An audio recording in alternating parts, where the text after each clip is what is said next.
Chapter 44. Departure. Nie Tsong took out a copper coin. There was a hole in the copper coin, so it could not be used. Was this a good thing? Yundong examined the copper coin for a long time but could not figure it out. Her puzzled gaze landed on Ye Kong. All right, stop keeping us in suspense. Aunt Ku glared at him. Nie Tsong coughed lightly and said, when I was looking for Constable Jiang to write a letter, His Excellency happened to pass by. After knowing your situation, he asked me to go over and gave me this copper coin. The magistrate of Fengkai County was promoted by Our Excellency. If you have any trouble in the future, you can give this copper coin to the county magistrate. He will help you. Your lord is really a good person. I wish him a peaceful life. Yundong did not know that the dignified magistrate was so free that he would pay attention to a small fry like her. The corner of Nie Tsong's mouth twitched. Other than saying that the Lord was a good person and would live a peaceful life, did she have any other description? But Yundong was right. How could the magistrate be so free? The reason why he remembered her was entirely because Nie Tsong had mentioned it several times. Most importantly, it was the portrait of the person she had drawn. Because of that character painting, the government office caught the bandit leader in just 3 days. Coincidentally, the new emperor had just ascended the throne and was paying attention to the disaster rebellion. The magistrate was the first to make a contribution, and it was a great merit. It also confirmed the rumors that the new emperor had been favored by the heavens and showed his face in front of the new emperor. At this time, the new emperor was about to promote talents and boldly reorganize the officialdom to plant his own power. With this, the prefect magistrate became a person on the new emperor's list. His position here expired, so it was basically no problem for him to be promoted to the capital. Wasn't it Yundong who had helped him so much? And she was a girl. Didn't that leave a deep impression on the magistrate? Yundong accepted the copper coin. She would not reject such a good thing. In this day and age, money was not enough. She also needed power. Otherwise, no matter how much money she had, she would not be able to keep it. It would be best if she would not need this copper coin and letter. If she could use them, she would naturally not let them go for nothing. Yundong thanked him and put away the letter and the copper coin. The next morning, just as the city gate opened, Yundong left Fish Rice Alley with her family. Aunt Ku did not go out to see them off. She was not in a good mood and had been staying in the room. When there was no sound outside the courtyard, she sighed and slowly walked out. It was as if there was no one in the empty house at all. The children's voices that had been chattering 2 days ago had disappeared. Aunt Ku walked to the kitchen and seemed to be able to smell a faint fragrance. Although they had not been together for long, Aunt Ku did like those 2 children. Even the ignorant Madame Yang made her pity her.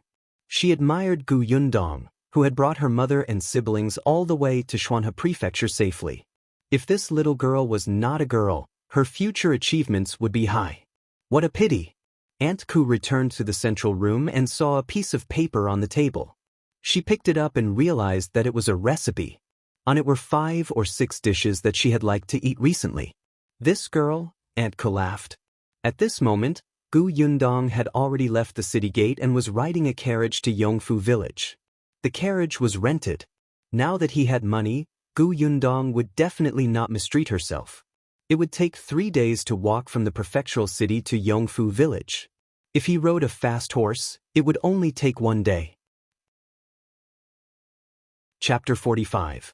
Yongfu village. Yunshu and Yunke were also a little reluctant to part with Aunt Ku.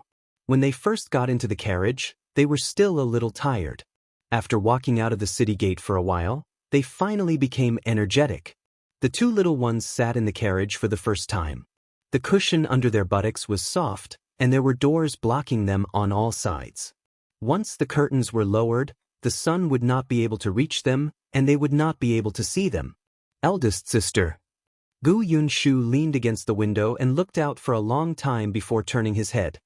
His face was red as he said, "Is Yongfu village very far? Are there many people? Where are we going to live? Are we going to build a house? Why do you have so many questions?" Yundong smiled. Yunshu chuckled. Eldest sister definitely doesn't know either. It's fine. We'll know everything when we get there. Gu Yundong had already leaned into Gu Yundong's arms. He held the peanuts that Aunt Ku had given him and ate them in small bites like a hamster. Madame Yang was carrying a huge bag in her arms. There were clothes for the family of 4, several new and old sets, shoes made by Auntie Ku, and a large bag of pastries. There were also 2 baskets in the carriage that contained some things they had bought in the prefectural city a few days ago. Although there were not many, they were all neatly arranged. Gu Yundong looked at the scenery outside the window, which was moving backward bit by bit. She was also looking forward to it and excited. Finally, she was going to have a new home. The carriage was not very fast. In addition, there were 2 children in the carriage, so it was comfortable. Hence, after traveling for a day, they were only about to reach Fengkai County. Fortunately, they entered the city before the city gate closed. It was already late. Gu Yundong brought the few of them to stay at an inn for the night. They only set off for Yongfu village the next day when the city gate opened. Niet Song had indeed found a good village for them. Yongfu village was almost 4 hours away from the county city. It would take 2 hours to reach the town, and 3 days to reach the prefectural city. This was only the time to walk. It would definitely be faster to take the carriage or an ox cart. Therefore, it was still early when they set off from the county city and arrived at Yongfu village in a carriage. At this moment, many people had already been busy in the field for a while. Almost every family was busy making breakfast. The children in the village were also gathered at the entrance of the village in 2s and 3s to play. When they suddenly saw a large carriage coming over, they immediately ran up chattering. There were only 2 families in the village who had ox carts. The carriages were very expensive. They could not even afford to ride them, let alone buy them. Now that they saw the energetic and tall horse, they immediately surrounded it curiously. Who was this? Why did he come to their village in a carriage? What was even more strange was that there was a pushcart dragged behind the carriage. The coachman slowed down. Gu Yundong opened the curtains and saw a child walking to the side. She waved at him and handed him a candy. "Do you know how to get to the village chief's house?" she asked. The child looked to be about the same size as Gu Yunshu.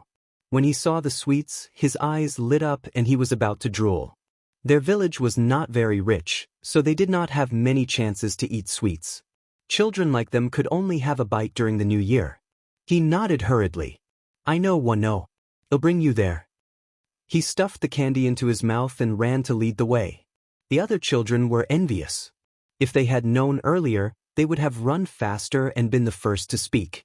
Only then did Gu Yundong put down the curtains. However, the next moment, she suddenly lifted the curtains and looked at the figure that flashed past not far away. She felt that it was familiar. Chapter 46, Village Chief. However, the figure flashed too quickly and disappeared before she could confirm. Gu Yundong put down the curtains and asked the coachman to follow the child to the village chief's house. Yongfu village was a village with a variety of surnames. Many of the family's ancestors had fled here. After taking root here for a long time, they slowly developed to their current scale. The village chief's family name was Qin, and he lived in the center of the village. His family background was not bad, and the house he lived in was the only green brick house in the village. When the carriage stopped in front of his house, there were already many people following behind it. Gu Yundong was shocked when he came down, especially the children. They looked at her eagerly with an expression that said, "Do you have any more questions for me?" It was as if they would be able to earn sweets the moment she opened her mouth. The corners of Gu Yundong's mouth twitched. After Madame Yang came down with a bag, he turned around and carried Gu Yunshu and Gu Yunka down. She asked the coachman to wait for her outside for the time being before knocking on the village chief's door. The commotion outside the door was naturally heard by the people inside. Hence, just as Gu Yundong raised his hand, a young woman dressed like a married lady walked out. "Who are you looking for?" As she spoke, she looked at the large carriage behind them. Before Gu Yundong could reply, a child behind him said loudly, "They're looking for the village chief." As soon as she finished speaking, a tall male voice came from the house. "Let someone in first."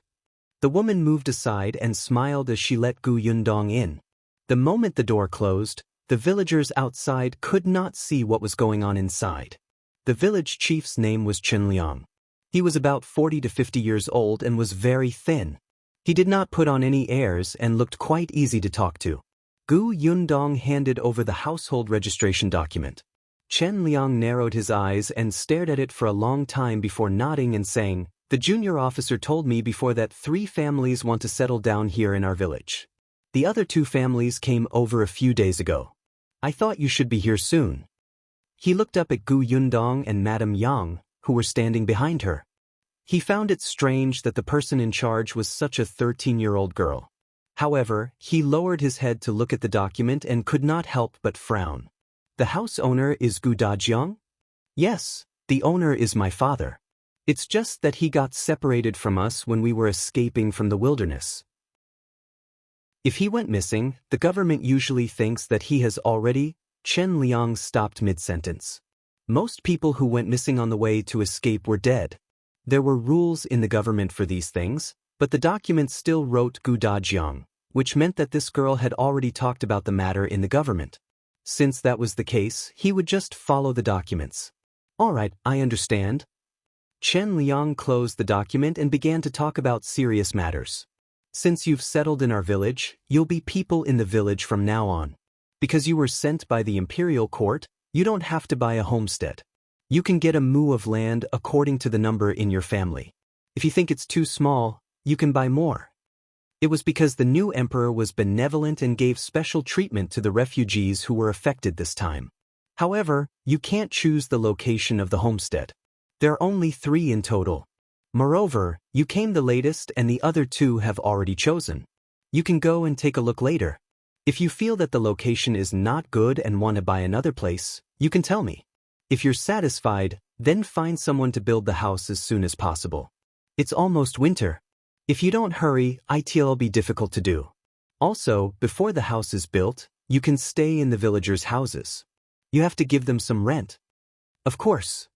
Gu Yundong had also considered it. Chapter 47. Cold-blooded wolf whelps. Chen Liang was very satisfied with her attitude. She was reasonable. Hence, she subconsciously lowered her voice. If you don't want to live in the village, you can rent a house in town. It's the same. Before you, a family lived in town. It's just a little troublesome to go back and forth. I'll stay in the village. Since she was going to build a house, she would definitely have to visit the homestead often. Not to mention that it was far from town, even her brother and sister would not follow her back and forth. Chen Liang slapped his thigh. "All right, then you'll stay in the village. One originally thought that since you're a family, you can live in an empty room of a family. Now that your father isn't around, it's not very convenient. How about this? My sister-in-law has an empty house. Her man is gone, and she and her daughter are the only ones living in their house. You can take care of each other when you go over. They'll give you 200 copper coins a month. What do you think?"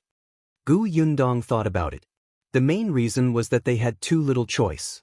There was probably no place to live other than the widow's house. She was unfamiliar with this village. It was unrealistic for her to choose for herself. 200 copper coins won't be a problem, but can I take a look at the house over there first? Chen Liang nodded. "Sure. Second daughter-in-law, bring Miss Gu over and let your aunt know." The young woman who came to open the door immediately replied, "Got it, father." "Miss, follow me." Gu Yundong asked Madame Yang and the other 2 to wait for her here while she went over. As soon as she left, Chen Liang's wife, Madame Zhou, could not help but whisper, "Why did you ask her to stay with second sister-in-law? What's wrong? Isn't it quite good? Second sister-in-law lives with Yulan. There are no adult males in the Gu family. No one will gossip if they live there. Second sister-in-law can also earn a rent." But second sister-in-law's personality, what personality? Chen Liang had an expression that said, "Isn't she quite capable and virtuous?" Madame Zhou immediately stopped talking. Men were all careless. In addition, the other party lived as a widow, so it was not easy to interact with eldest uncle. All these years, Madame Zhou had basically been the one who interacted with the other family. Madame Fong liked to take advantage of others. However, when others suffered, she still had an innocent and aggrieved expression, making people feel suffocated. If not for the fact that she no longer had a man, Madame Zhou would not have liked to interact with her. Forget it. Actually, it was not a big problem. The Gu family would just stay until the house was built. Madame Zhou did not say anything. Gu Yundong returned not long after. The girl called Yulan came with her. She was 2 years older than Gu Yundong and looked very cheerful and lively. Uncle, my mother agreed to let the Gu sisters stay at my house. Don't worry, he'll take good care of them. Chen Liang immediately smiled. All right, let's leave it at that for now. He turned to look at Gu Yundong. Do you want to look at the homestead now or later? Let's do it now. Gu Yundong saw the owner of the house, Madame Fang. She only took a glance at Madame Fang's personality and did not completely understand it, but she knew that she was definitely a different kind of person from Aunt Ku. This did not matter. Moreover, she had asked the village chief's daughter-in-law. There were a few widows in this village, but the rest either had sons or didn't have enough rooms. There was no other choice. Chen Yulan took the initiative. Uncle, I'll accompany Sister Gu to visit the homestead too. Let's go. Chen Liang stood up and walked out first. Chen Yulan led Gu Yundong to the back. However, they had not walked far when Gu Yundong paused. It was indeed him. She had not seen wrongly in the carriage. Could it be that the youth he had met in the prefecture city was also from this village? Seeing that she had stopped, Chen Yulan followed her gaze curiously. She immediately trembled and whispered into her ear, "Don't look at him. He's a cold-blooded wolf. He doesn't care about anyone." Chapter 48. His name is Shao Qingyuan, cold-blooded wolf? And they didn't care about their relatives? Gu Yundong recalled the 2 times he saw him. The first time was when he kicked the constable. The second time was when she took revenge and hung shopkeeper Pan up a tree. If that was the case, he was indeed ruthless. When she wanted to look again, the young man had already disappeared. Chen Yulan patted her chest. Fortunately, he didn't look over here. Sister Gu, let me tell you, you have to be careful when you meet Shao Qingyuan in the future. He doesn't care if you're a girl or not. If you provoke him, he'll beat you up. He's a heartless person. It's fine if he's not grateful that the Shao family raised him up, but he doesn't even care about his grandfather, who treats him well. His grandfather fell out with the Shao family for him and brought him out to live alone. In the end, his grandfather fell seriously ill. Shao Qingyuan didn't even care and left his grandfather to fend for himself in the house. No one even collected his grandfather's corpse after he died. As for him, he started eating fish and meat in 2 days. Yulan, what are you talking about? Hurry up. It's getting late. We'll delay lunch later.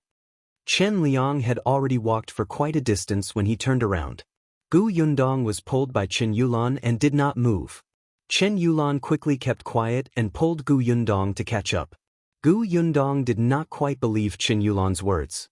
Shao Qingyuan did not seem like the person she was talking about. But who cared? It had nothing to do with her.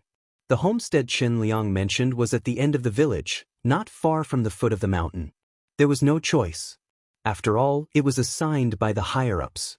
It could not be the center of the village. The other 2 houses were not in the same place as hers. This area was a little deserted, and there were only 2 or 3 families around. Gu Yundong quite liked it. It was just that 1 mu of land was a little small.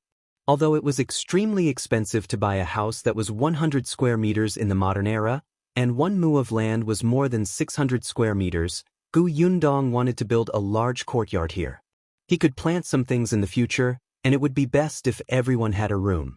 Even if they didn't need it very big now, there would be times when they needed it in the future.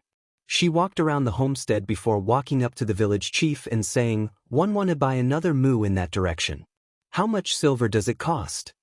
Chen Liang was a little surprised. There were only 4 of them at the moment. Was there a need for it to be so big? However, since they wanted to buy it, there was naturally no problem. Chen Yulan's eyes lit up and she looked at Gu Yundong eagerly. The location here is rather remote. If it's a mu of land, let's make it 5 taels of silver. If it was the center of the village, this price would not be the same. Okay. Since they had already decided on the location, Chen Liang brought Gu Yundong back. This time, Everyone in the village knew that Gu Yundong had fled to this place. The way they looked at her changed. It was no longer the envious and fearful expression they had when they saw the big carriage. Instead, there was a hint of sympathy and disdain. The children who were originally surrounding the carriage and watching curiously were also brought home by their own adults. Some of them even muttered before they left, "So it's a rented carriage." One thought it was a rich family. They're putting on airs and pretending to be young people from rich families. No wonder they only gave one piece of candy and made the other children run with them. They're really stingy. Gu Yundong did not hear that. She had already entered the village chief's house and bought the mu of land. The village chief would settle the deed another day. "There's one more thing I want to trouble you with, village chief." Chen Liang accepted the silver and let her sit. "Go ahead." Chapter 49. Preparing to build a house. "It's about building the house," Gu Yundong said. "I've just arrived, so I don't know who's familiar with this place. So I want to trouble the village chief to help me find a reliable person. The salary is 40 copper coins a day. I want to provide food for them." She had asked around. Usually, the construction of houses here cost 30 copper coins a day, but they had to pay for the lunch. She was living in a widow's house now, so it was not convenient. "It's not a problem for me to help you find constructors." Chen Liang frowned slightly. "I'm just afraid that you won't be satisfied." "What are you talking about?" "The village chief will definitely find the most suitable people. If I were to do it myself, one would really be clueless and wouldn't even know that one had been scammed. However, one might have more requests. Please help me communicate with them to avoid any unhappiness. This is 2 taels of silver. It's the fee for your help." Gu Yundong took out a piece of silver and handed it over. Chen Liang immediately declined her. "What are you doing?" "I'm the village chief of Yongfu village. I'll help you find a few people." "How can I accept your silver?" "You can't say that. Although you're the village chief, one can't push everything onto you and ask you to help, right? You know that my father isn't around. It's not convenient for a young lady like me to do many things, and they might not listen to me. If you help me find someone, you have to communicate with them, and you have to help me supervise them in the future. This isn't within the responsibility of the village chief. I can't let you help me do so many things, right? Then what kind of person am I? If you don't accept this fee, then I can forget about building my house." "Hey, you little girl." Chen Liang didn't even know that this young lady was so good at doing things. There was no one else in the central room. Other than him, there was only his wife, Madame Zhou. After hesitating for a moment, he still accepted the silver. "All right, don't worry and leave this to me. Take this silver as your payment for my service." "Thank you, Uncle Chen." Gu Yundong changed his words and smiled. "One have to go back and think about how the house should look like. Can I give you the blueprint tomorrow?" "All right, I'll look for someone in the afternoon. Come and meet me tomorrow morning and we can start work." Gu Yundong said a few more words to Chen Liang. Seeing that it was getting late, she left a bag of pastries that she had bought from the county this morning and brought the 3 of them out. The carriage followed behind them and pulled the things to the rented place. As soon as they left, Madame Zhou opened the bag on the table. When she saw that it was the famous date cake in the county, she was even more satisfied. This young lady is much more sensible than the previous 2 families. The Wang family and the He family talked nicely, saying that the village chief had the ability to help. In the end, you found someone for them, but they're still unsatisfied. It's as if you've gained something from it. They say that it's not easy for them to come all the way here because they're poor. They keep pressing down on your salary. 20 copper coins a day is too much. Now, people are not willing to help them build it. They've been here for 5 to 6 days, but they haven't found anyone. I reckon that by the time the Gu family's house is built, their houses haven't even appeared." Chen Liang actually liked the Gu family more. Even without 2 taels of silver, he felt that this young lad's words were better. He was willing to help her. However, he still scolded Madame Zhou. She won't see the workers until tomorrow. The Gu family might not be satisfied with the people one find. Don't talk nonsense. Regardless of whether she's satisfied or not, she has given us pastries and silver in advance. As for the other 2 families, They didn't even thank us. With this comparison, Chen Liang really had nothing to say. Moreover, the Gu family had given him money without even seeing the workers. This meant that they trusted him. Chen Liang felt quite happy. Chapter 50, House Model. And yet, Gu Yundong did not trust him. She trusted Niekong. Back then, her main requirement was that the village chief's character was passable. Although Chen Liang had his own thoughts, he was very reliable about big matters. He would definitely not cheat her when it came to building a house. It was normal for humans to have little thoughts. Now, as long as she planned the structure of the house as soon as possible, those people could start to work as soon as possible and move in. When they arrived at the Qin family's second branch, Gu Yundong took down all the things in the carriage. Chen Yulan enthusiastically helped her move them. There were not many things. There were only 2 baskets. She did not need Chen Yulan's help at all. Gu Yundong and Madame Yang each took one. Then she paid the coachman and let him leave. The Chen family's second branch was not far from the village chief's house. There was a small courtyard. There were only the mother and daughter at home, but it was quite clean. Madame Fong looked like a very weak woman with a faint smile. As soon as she saw them enter, she pulled Madame Yang to talk. Madame Yang did not know her and was shocked. She immediately hid behind Gu Yundong. Gu Yundong smiled at Madame Fong. My mother is timid and not used to interacting with strangers. Aunt Fong, you can tell me anything. Madame Fong could also tell that something was wrong with Madame Yang. She smiled and nodded. Gu Yundong took everything to her room and also brought a small bag of date cakes to Qin Yulan to thank her for her help today. She then said that she was a little tired and wanted to go back to her room to rest. Qin Yulan took the date cake and went to Madame Fang's house. As soon as she entered, her smile disappeared and her face darkened. To think that one was so busy. She didn't give us as much date cake as she gave Uncle and the others. Who is she looking down on? Isn't she bullying us orphans and widows? Madame Fong opened the date cake and ate it. All right, they still have to live with us for a long time in the future. There will always be benefits for us. Didn't you see that mother of hers? She's a fool. She even said that she's timid.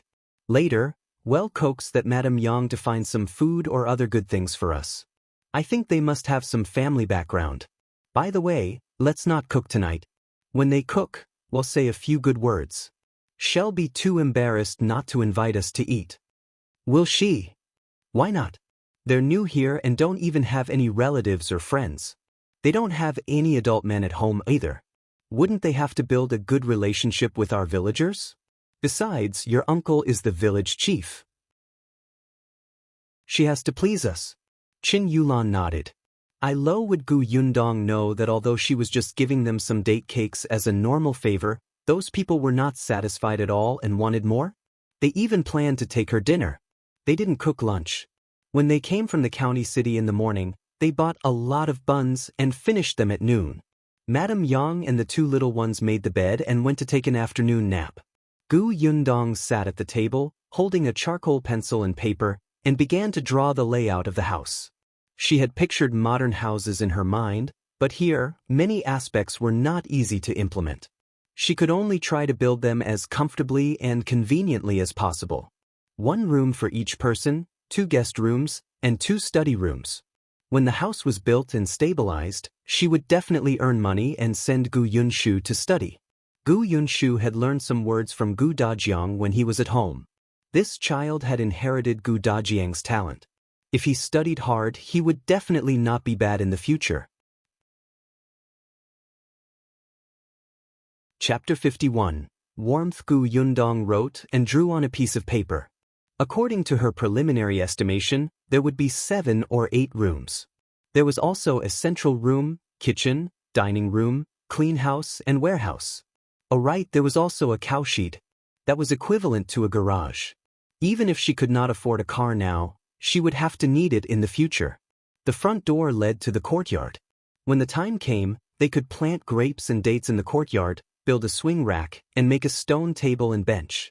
In the summer, they could eat fruits at night, and in the winter, they could also bask in the sun. There was a row of central rooms opposite the courtyard. There was a bedroom and a study room on the left, and a dining room and a kitchen on the right. There were 2 rooms on both sides of the courtyard, which could be divided into 2 or 3 rooms. She planned to set a small cubicle in each room as a bathroom. It would be convenient to take a shower. Box novel. A warehouse could be built at the entrance. Agricultural tools were indispensable in the countryside. Those hoes and baskets could be placed there to build a public cleaning place. After painting and drawing, it actually covered about a mu of land. Indeed, it was necessary to buy another mu of land. The backyard had to be surrounded too. When the time came, they would cultivate all kinds of vegetables and have a place to raise pigs and chickens. The cowshed was also in the backyard. When the time came, they would open the door there. When there was an ox carriage, the ox carriage could be pulled out directly. After Gu Yundong drew the structure, she began to count the measurements. Madame Yang and the other 2 woke up on the bed. Gu Yunshu got up and washed his face. He walked to the table and picked up the draft paper. He tilted his head and looked around. Big sister, is this our home? Can you understand it? Gu Yundong looked up and asked him with a smile. The little thing's head was finally not disproportionately big. Now, even if he tilted his head, he did not have to worry about falling. She looked indescribably cute. After all, he was just a 5-year-old child.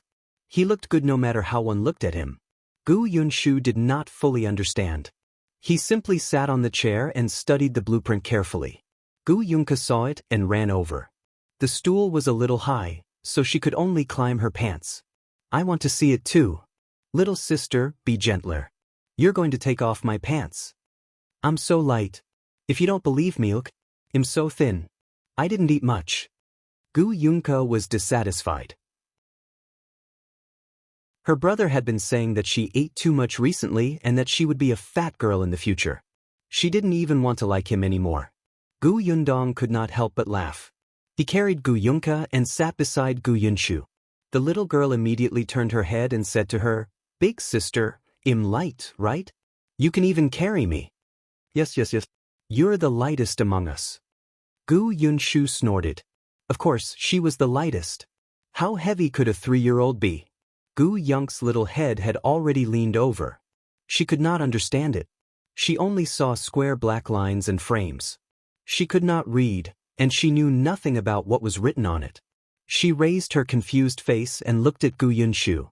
Gu Yunshu simply pondered as she explained to her. Seeing that he was right, Gu Yundong did not say anything and simply lowered his head to continue drawing. In addition to drawing the basic house pattern, there were also some details that had to be drawn clearly, lest it was unclear when the time came. Madame Yang was tidying up at the side. The atmosphere in the room was warm and calm. However, this warmth was broken after 2 hours. Just as Gu Yundong was engrossed in painting, Qingyuan came to knock on the door. Chapter 52. Who takes advantage of whom? Sister Yundong. Her voice was still a little loud.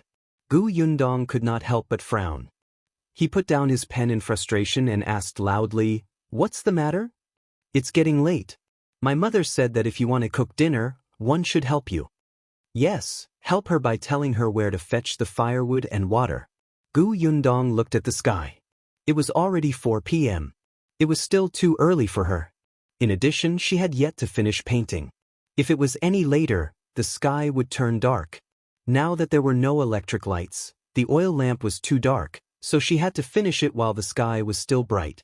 Box novel. Come hence, she said to Qingyuan, who was at the door. We ate late at noon. We're not hungry yet. You guys can cook first. Well, eat later. One still have something to do first. As she spoke, she looked at Gu Yunshu and the other woman. The 2 children patted their stomachs. I'm still full. When Qingyuan heard this, she pursed her lips and left. Madame Fong was watering the vegetables in the courtyard. Seeing her come out angrily, she could not help but ask, What happened? She said she's not hungry yet. Qingyuan snorted. They must have eaten buns at noon. I smelled it when I walked past their window. They must have eaten a lot of buns since they were so full. They don't even know how to share the buns with the 2 of us. They really don't know how to be human. As she spoke, she raised her head and asked Madame Fong, Do you think she's thinking of taking advantage of us so she won't cook? Shall let the two children come over to beg when we eat? Madame Fang's eyes flashed. Now that you mention it, it makes sense. They fled here. One heard that those refugees have nothing to eat on the way. Even if they have money, they have nowhere to use it. They only ask others for food. Perhaps they all have the habit of using two children to take advantage. So what do we do? Let's wait. I want to see whole starve first. They have children. Yes, if they ask us for a few dishes, well, let them pay. The price will be high. They have money. Gu Yundong did not know that although she was just a little late for dinner, the mother and daughter could come up with a scheme. She was already at the finishing stage and drew for another hour. When the sky darkened and Madame Yang lit an oil lamp, she stopped. She exhaled and rubbed her shoulders. She packed up the sketches and put them away before saying to them, "It's getting late. We didn't bring much food. There are still dumplings that we made at Auntie Kess' house yesterday morning. How about we eat dumplings tonight?" The dumplings had already been steamed, and the weather was relatively cool now. They would not turn bad even if they were kept for 2 days. Moreover, she had been hiding the dumplings in her space to preserve the freshness. Actually, Madame Yang could cook. It was just that they had just arrived in an unfamiliar place. The mother and daughter were not as straightforward as Aunt Ku. Madame Yang would panic, so Gu Yundong did not let her out for the time being. When they heard that they were going to eat dumplings, the three of them could not help but swallow their saliva. Although they had already eaten dumplings twice at Aunt Kess' house, they still wanted to eat them. "I want to eat 2 bowls," Gu Yunka said. Gu Yundong took the dumplings and went out. Madame Yang helped her start the fire. When they entered the kitchen, Gu Yundong looked at the cold environment and could not help but raise her eyebrows. Madame Fang and the rest had not cooked dinner? At this moment, Qingyuan had already run into Madame Fang's house. She said excitedly to her mother, who was filling her stomach with date cake, "They finally can't take it anymore," and started to cook dinner. Chapter 53. Who's tolerating your bad habit? Excitement flashed across Madame Fang's face. She pushed Qingyuan. "Go and help." At that time, the Gu family would be embarrassed, right? Wouldn't they have to let the mother and daughter eat together? Qingyuan turned around and ran to the kitchen. She wanted to tell the Gu family where the water was, but she didn't expect them to have already boiled it. Looking at the dumplings on the side, Qingyulan's face turned red. Dumplings, white flour dumplings. They were fair and plump and full of fillings. Just looking at them made one drool. Box novel. Calm, she forcefully retracted her gaze and said enthusiastically, "Sister Yundong, are you making dinner? Let me help you start the fire." "There's no need. My mother is here. I'll be fine in a while. Go do what you have to do." Seeing that the water was boiling, Gu Yundong added oil, salt, and scallions to the big ceramic bowl to adjust the taste. Then she poured boiling water on it. The bowl instantly became oily. Qingyulan's hands were clenched tightly. Instead of leaving, she took a few steps forward and said with a smile, "Are you eating dumplings? Why didn't I see when you guys made dumplings? They smell so good. Mother and I had some porridge earlier. Now, we're hungry after smelling your dumplings." Had some porridge earlier? Then why was the pot and stove cold when she came in? It didn't look like they had just eaten at all. Gu Yundong was not a fool that could not even tell what she was saying. In addition, her eyeballs were about to fall into the dumpling pot, and she had come to help at the right time. She wanted to eat their dumplings. If you want to eat, just eat. You even spoke indirectly. She was not an unreasonable person, but at the very least, this woman had to tell the truth. She said that she was hungry after eating porridge earlier. Could it be that she had been waiting for them to cook until she came to eat? Who would tolerate your bad habit? I don't expect you to be like Auntie Ku, but at least let's get along like a normal landlord and tenant. I've paid the room fee and doesn't owe you anything. Gu Yundong smiled as she watched the fat dumplings in the pot float up one by one. She immediately became even happier. Yes, we're going to eat dumplings. It's already so late. I thought it would be troublesome to cook, right? As she spoke, she scooped all the dumplings into a large bowl that had been mixed with ingredients. She had bought this bowl in the prefectural city. It was very big, just like the bowl of fish with pickled vegetables in the restaurant in her previous life. Now that the dumplings were all scooped up, Gu Yundong said to Qingyuan, "I'm done. The kitchen is yours. We'll go back to our room to eat so as not to disturb you. It's still early. If you're hungry, you can cook some noodles. I'll be convenient and not waste time." She placed a piece of cloth on the edge of the bowl and carried it away. From afar, she said, "Mother, put out the fire and clean the pot. Hurry back to your room to eat dumplings. There aren't many dumplings. My brother and sister might finish them later. I'll be done soon." Madame Yang was very fast. After washing the pot, she followed her into the room. The smell of dumplings still lingered in the kitchen, but Chen Yulan stood in front of the dark stove with a livid expression. When Madame Fong came in, she happened to hear her kick the foot of the table hard. It was so painful that she cried out, "What are you doing? What's going on?" Chen Yulan felt extremely aggrieved. To think that she had helped this woman run around the homestead and treated her so well. She had even kindly told her to stay away from Shao Qingyuan and not to offend anyone in the village who was a chatterbox. In the end, this Gu Yundong was an ingrate with no conscience. Chapter 54. Feng Dan and Mother, let them leave tomorrow. We won't let them stay in our house anymore. Madame Fong patted her. "What nonsense are you talking about? We've already accepted the money. How can you not let him stay? If you really chase him away, it'll be difficult to explain to your uncle." But she doesn't know what's good for her. Chen Yulan recounted what had happened just now. She was very irritable, especially when she felt the smell of dumplings floating in her nose. She couldn't help but take a deep breath. Madame Fong frowned. Forget it. She doesn't know what's good for her. Isn't there still that pair of young siblings and that fool mother? Those three don't know anything. They'll definitely be easy to fool. Another day, when that girl isn't around, say a few good words. Are you afraid that they won't give us anything good? All right, let's cook first. We'll find an opportunity tomorrow. I'm starving. Mother, didn't you just eat date cake? Box novel. Calm Chen Yulan muttered twice, but she still got to work. Gu Yundong happily distributed the dumplings and said in a low voice that mother and daughter are not easy to get along with. Stay away from them in the future, understand? I know. Gu Yunshu nodded repeatedly as he ate. I'm a man. It's not good for me to be too close to them. Gu Yunka saw that his brother had already eaten a few and was instantly extremely anxious. However, he remembered to answer his eldest sister's question and hurriedly nodded. He'll be obedient and stay away. Older brother, eat slowly. Help me blow on it first. Madame Yang nodded. In the future, when I see them, I'll run. I'll run immediately. Dong, you don't have to worry. After saying that, she immediately lowered her head and the three of them began to eat assiduously. The dumplings that big sister made were the best. They tasted delicious. The corners of Gu Yundong's mouth twitched. Take your time. There's enough. The family of four did not treat Madame Fong and her daughter the same as Aunt Ku. After eating, they boiled water, washed up, and went to bed. The next morning, Gu Yundong took the blueprint and brought Madame Yang and the other two to the village chief's house. Before he left, he locked the door.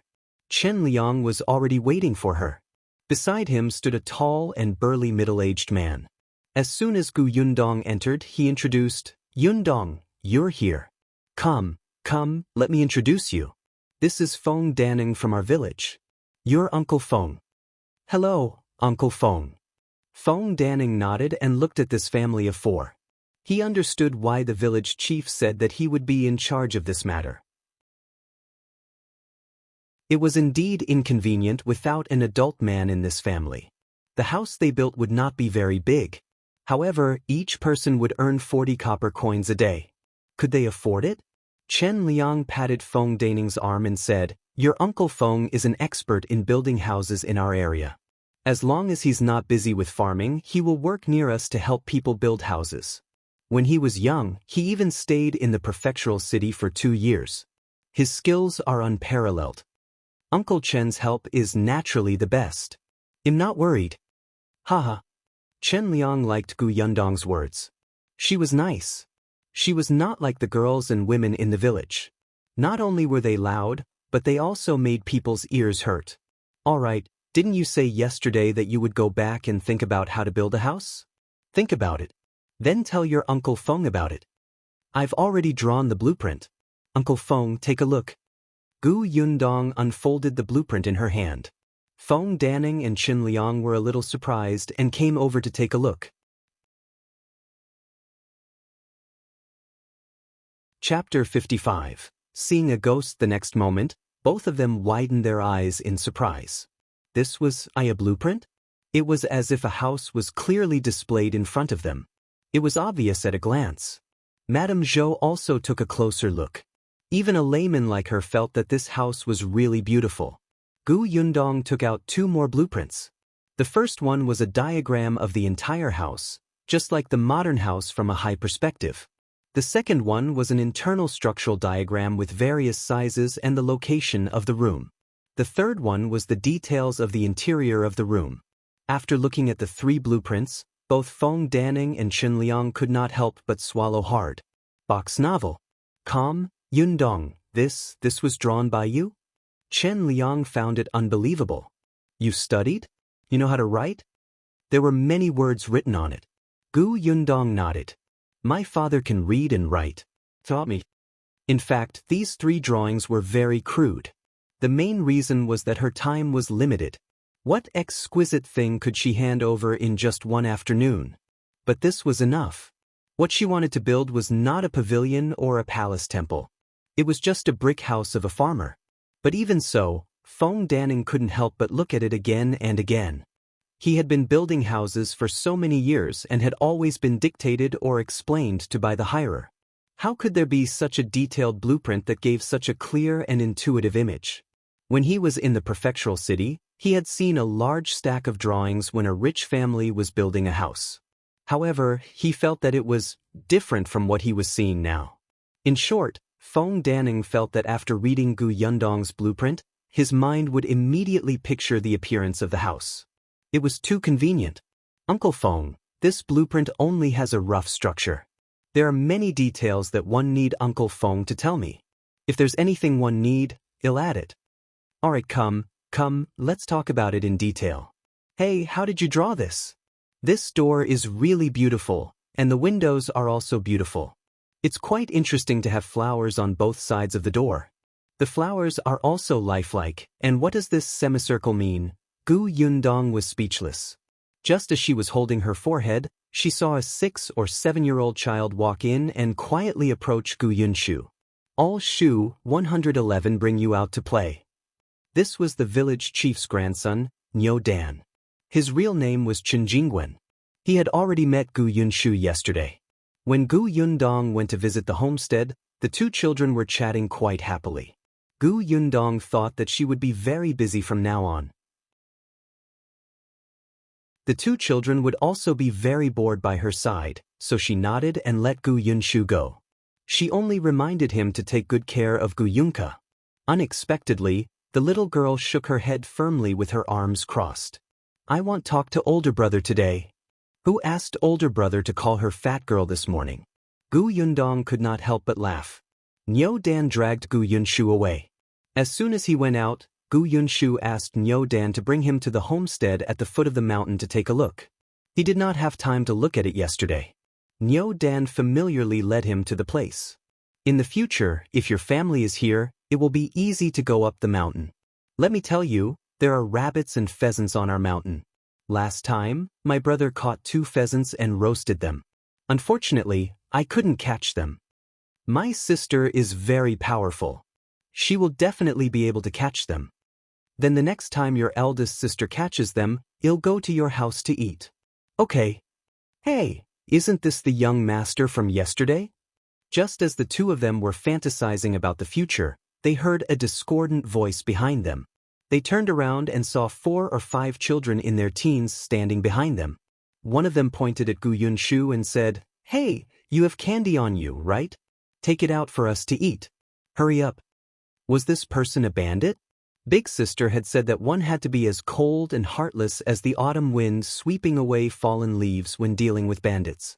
Gu Yunshu pulled a long face, but before he could be heartless, the 4 or 5 children suddenly stared behind him with expressions as if they had seen a ghost. Chapter 56. Never thought of helping you. Gu Yunshu turned around in confusion and saw a young man standing behind them with a gloomy expression. His eyes were cold, as if they had disturbed his rest. However, this person seemed to have been seen somewhere before. He poked his head hard, but before he could figure it out, the children suddenly screamed, "Wolf cub, run." As soon as he said this, everyone dispersed. Gu Yunshu was still standing on the spot, not understanding what the wolf cub meant. Niu Dan beside him was a little afraid, but Gu Yunshu was brought out by him. He could not leave him alone, so he was very strong and did not move his legs. Box novel. Calm, however, he secretly tugged at his hand and whispered, "Let's leave quickly too." Why? Gu Yunshu was puzzled. Isn't it good that they were scared away? Then they won't snatch my things. But I'm also scared. Niu Dan quietly raised his head to look at Shao Qingyuan's face. When he met his eyes, his body could not help but tremble. Gu Yunshu had already remembered who he was. He immediately walked quickly to Shao Qingyuan. "It's you. Why you here? Are you also from this village? What a coincidence. I'll also be a villager in the future. This is the homestead we just confirmed. Eldest sister said that we can build a house soon. This will be my home in the future. Where is your home?" Was it too late for him to pretend not to know him and run with the children just now? Shao Qingyuan looked at the little kid in front of him. "What's your name?" Niu Dan stood rooted to the ground and did not dare to move. However, he was shouting crazily in his heart, "Don't answer, don't answer. If you answer, it means that you're targeted by him. You're finished. I'm telling you that you're finished." "And yet, my name is Gu Yunshu," Gu Yunshu said very seriously. "Thank you for helping us scare away those child bandits just now." Shao Qingyuan sneered. "One never thought of helping you. It was just a coincidence.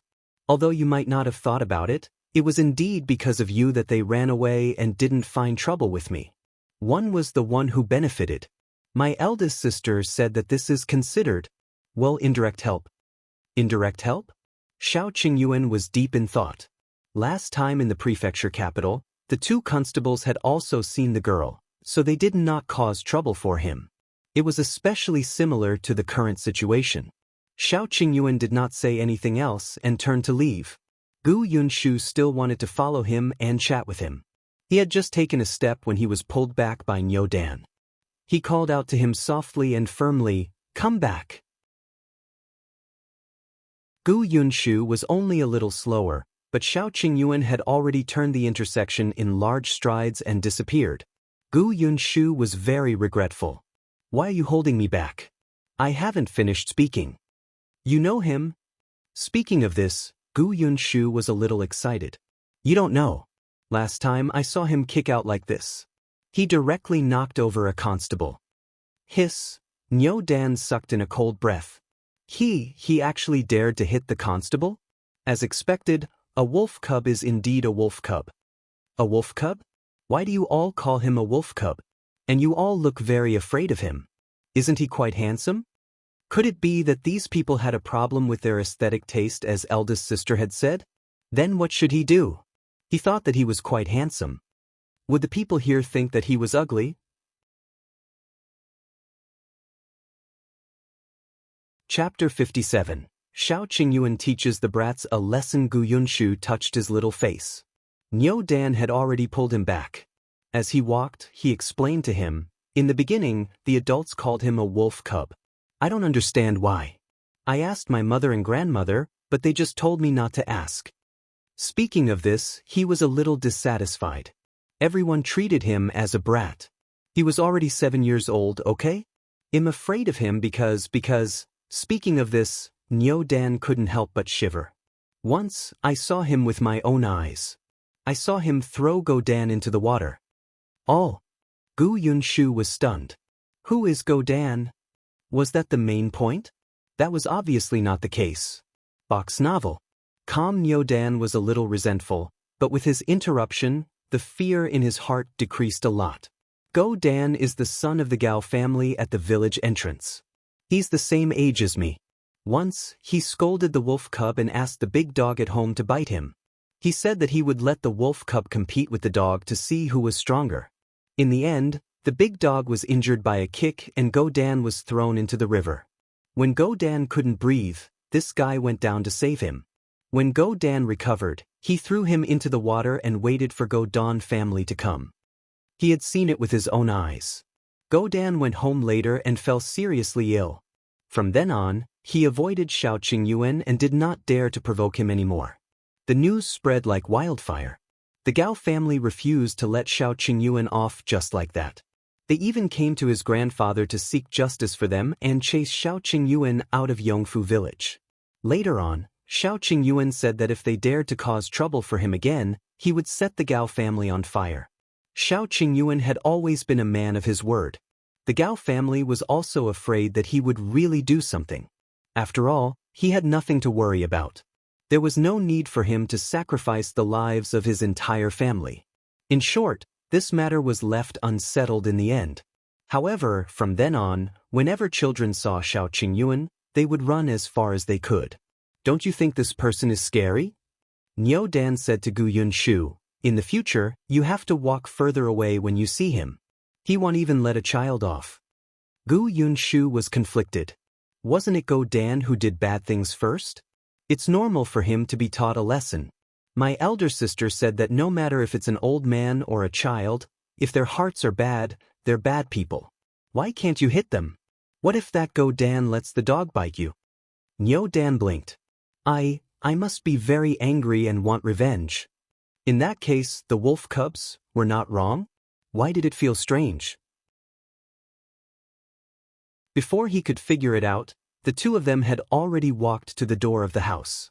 When they entered the central room, they could still hear Feng Daning's excited voice. They had yet to finish the discussion. Gu Yunshu walked to his sister's side and stood on his tiptoes to take a look. He realized that they were talking about the last picture. It seemed like it was about time. Feng Daning was full of praise for these blueprints.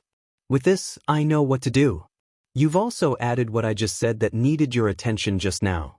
Don't worry, I've already taken a look. Tomorrow will be a good day. We'll be able to start work on the house soon. It'll be completed in a month. The people one called are all very efficient. Anyway, you live in the village now and can look at it at any time. If you have any questions, just tell me. Thank you, Uncle Feng. Feng Daning waved his hand. It's no trouble at all. Anyway, you're paying me. Besides, there's this blueprint. He suddenly paused and his expression became strange. Gu Yundong raised his eyebrows. What's wrong? Is there anything else?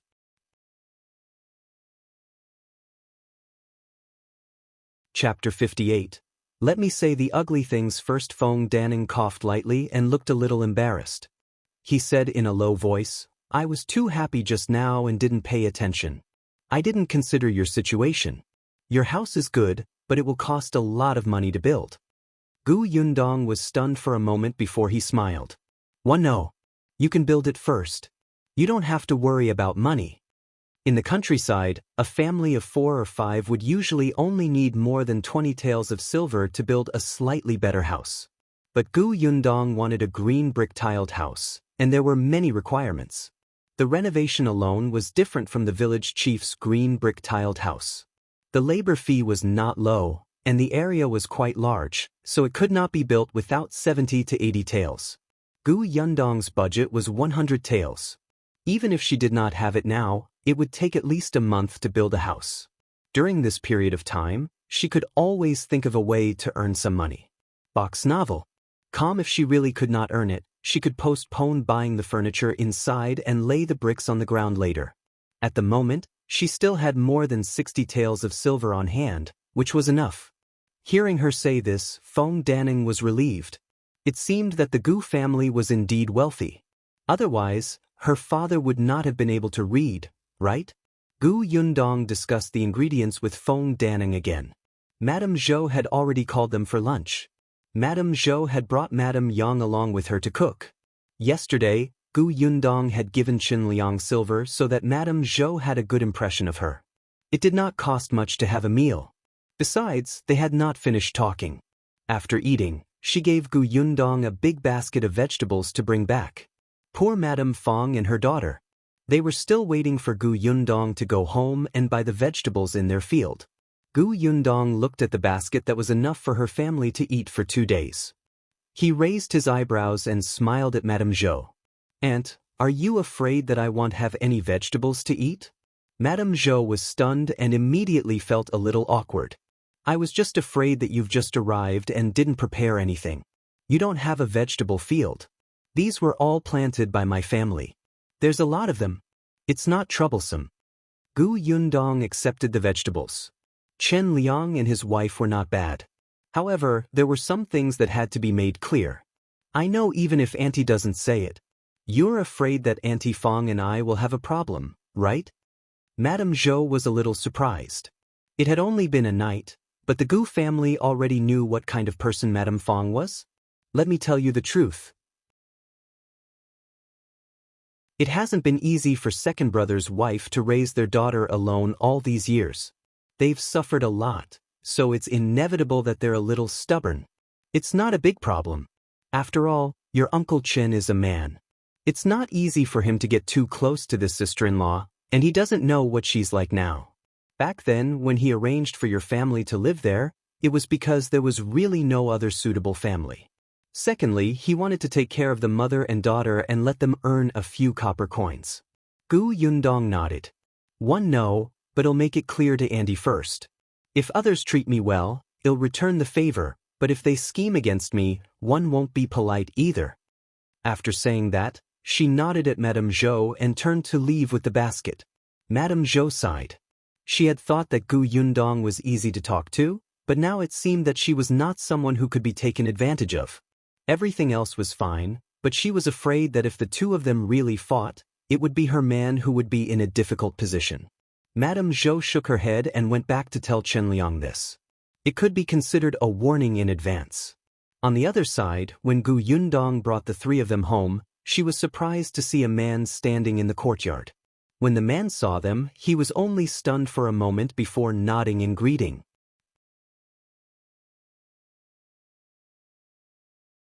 Chapter 59. Source of income. At this moment, Madame Fong walked out. Behind her was another woman. That woman looked a little similar to the man in front of her. Madame Fong was quite unhappy to see Gu Yundong, especially when she saw that she was carrying a basket of vegetables. She frowned. However, there was still a guest at home.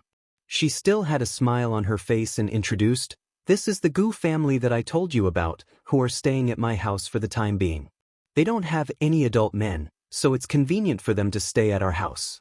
Our Yulan doesn't have any siblings either. It's rare for her to have a few kids at home. She's so happy. She said that as an elder sister, she has to take good care of them." Gu Yundong sneered and did not say anything. Madame Fong then said to her, "This is Auntie Wu from town. That's Auntie Wu's youngest son. He just got engaged to our Yulan." When she mentioned town, Madame Fang's face was filled with a sense of superiority. Gu Yundong greeted Aunt Wu and returned to her room. Auntie Wu frowned. "Why is she so rude?" Sigh. Madame Fong sighed. "She fled here and met many bad people along the way. It's inevitable that she'll be wary of strangers. Let's not talk about her. Stay here for dinner. I'll get Yulan to cut a piece of meat." "That's good. I've never tasted Yulan's cooking before." Madame Fong called Qingyuan out of the house. Gu Yundong could still hear their voices from afar. She frowned slightly. Indeed, it was very inconvenient to stay in someone else's house. She had to earn money quickly. After that, she would get Uncle Feng to hire more people and speed up. However, what should she do? The most basic thing in the countryside was still farming. When they came to Yongfu village, they could get 2 mues of wasteland, but they had to cultivate it themselves. Even if Gu Yundong was an expert in farming, it was impossible for her to earn money in a month. Then there was only Gu Yundong turned his head and looked in the direction of the 9 Tigers Mountain. As the saying went, one had to rely on whatever they had. Yongfu village was at the foot of the Nine Tigers Mountain. It was said that the Nine Tigers Mountain was endless, and all kinds of ferocious beasts lived in the depths of the mountains. Even the most skilled hunters in the vicinity did not dare to enter. Gu Yundong felt that she should go to the Nine Tigers Mountain to find an opportunity. After setting her goal, she was temporarily at ease. Later, Qingyuan knocked on their door and whispered that she was good at cooking. She wanted her to secretly cook dinner for the Wu family. Gu Yundong refused without even finding a reason. The next morning, she carried a basket on her back and headed for the Nine Tigers Mountain. At the foot of the mountain, many children were picking firewood and digging wild vegetables. Further in, they could see some women looking for mushrooms. Gu Yundong had also wanted to find some mushrooms. Seeing this, she could only continue walking in. Then she saw a pheasant. Gu Yundong chuckled. My luck is not bad. This pheasant is quite fat. She took out the crossbow that she had placed in the basket on her back and aimed it at the pheasant. She had fought with mutated animals during the apocalypse, so it was not a big deal to hunt a pheasant. She threw the pheasant into the basket and continued walking in. When she saw a rabbit again, Gu Yundong was 100 times more confident that he would be able to gather enough money to build a house in a month. However, when she picked up the crossbow and aimed it at the rabbit again, her body suddenly trembled, as if something terrifying was staring at her back. The hair on her body stood on end. She stopped in her tracks and spun around. She aimed the crossbow bolt at the tree behind her and pulled the trigger.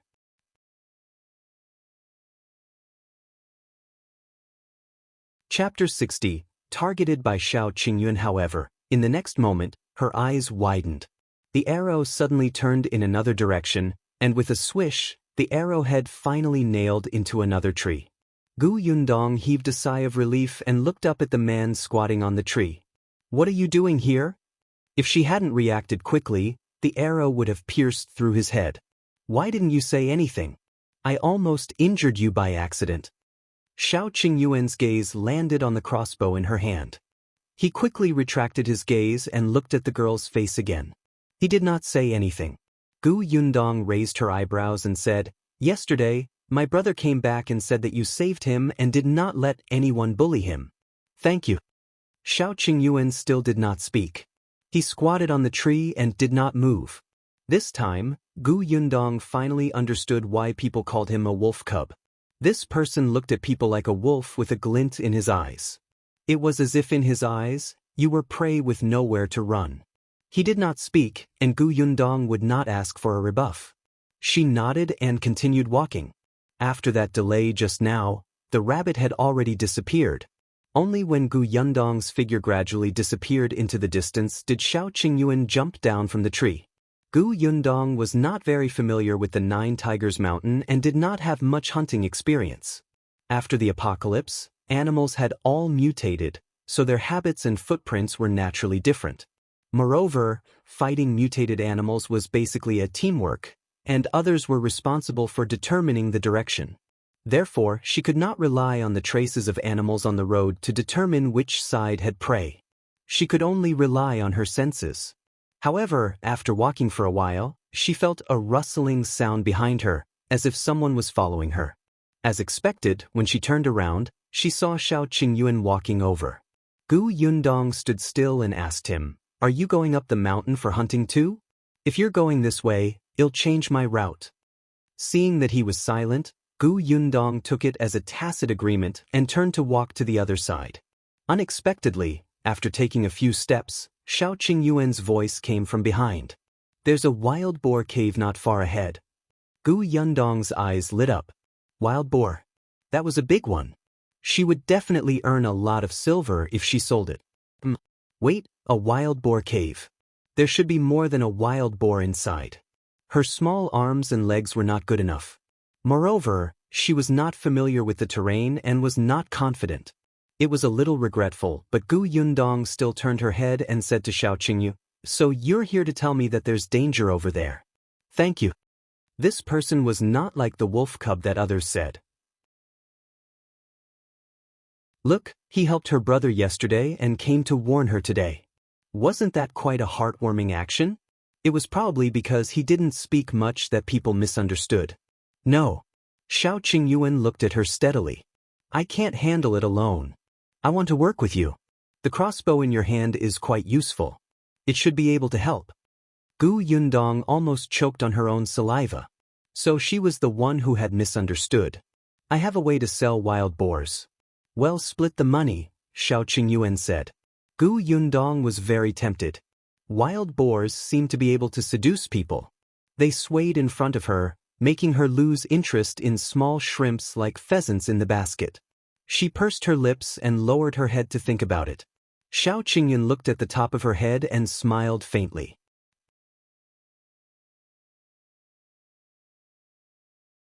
Chapter 61. Gu Yundong's impression. After a while, Gu Yundong gritted her teeth and said, There's no problem with cooperation, but how confident are you? There are a few wild boars in the wild boar cave. I'm 100% sure. 3 boars. In that case, let's go. Lead the way.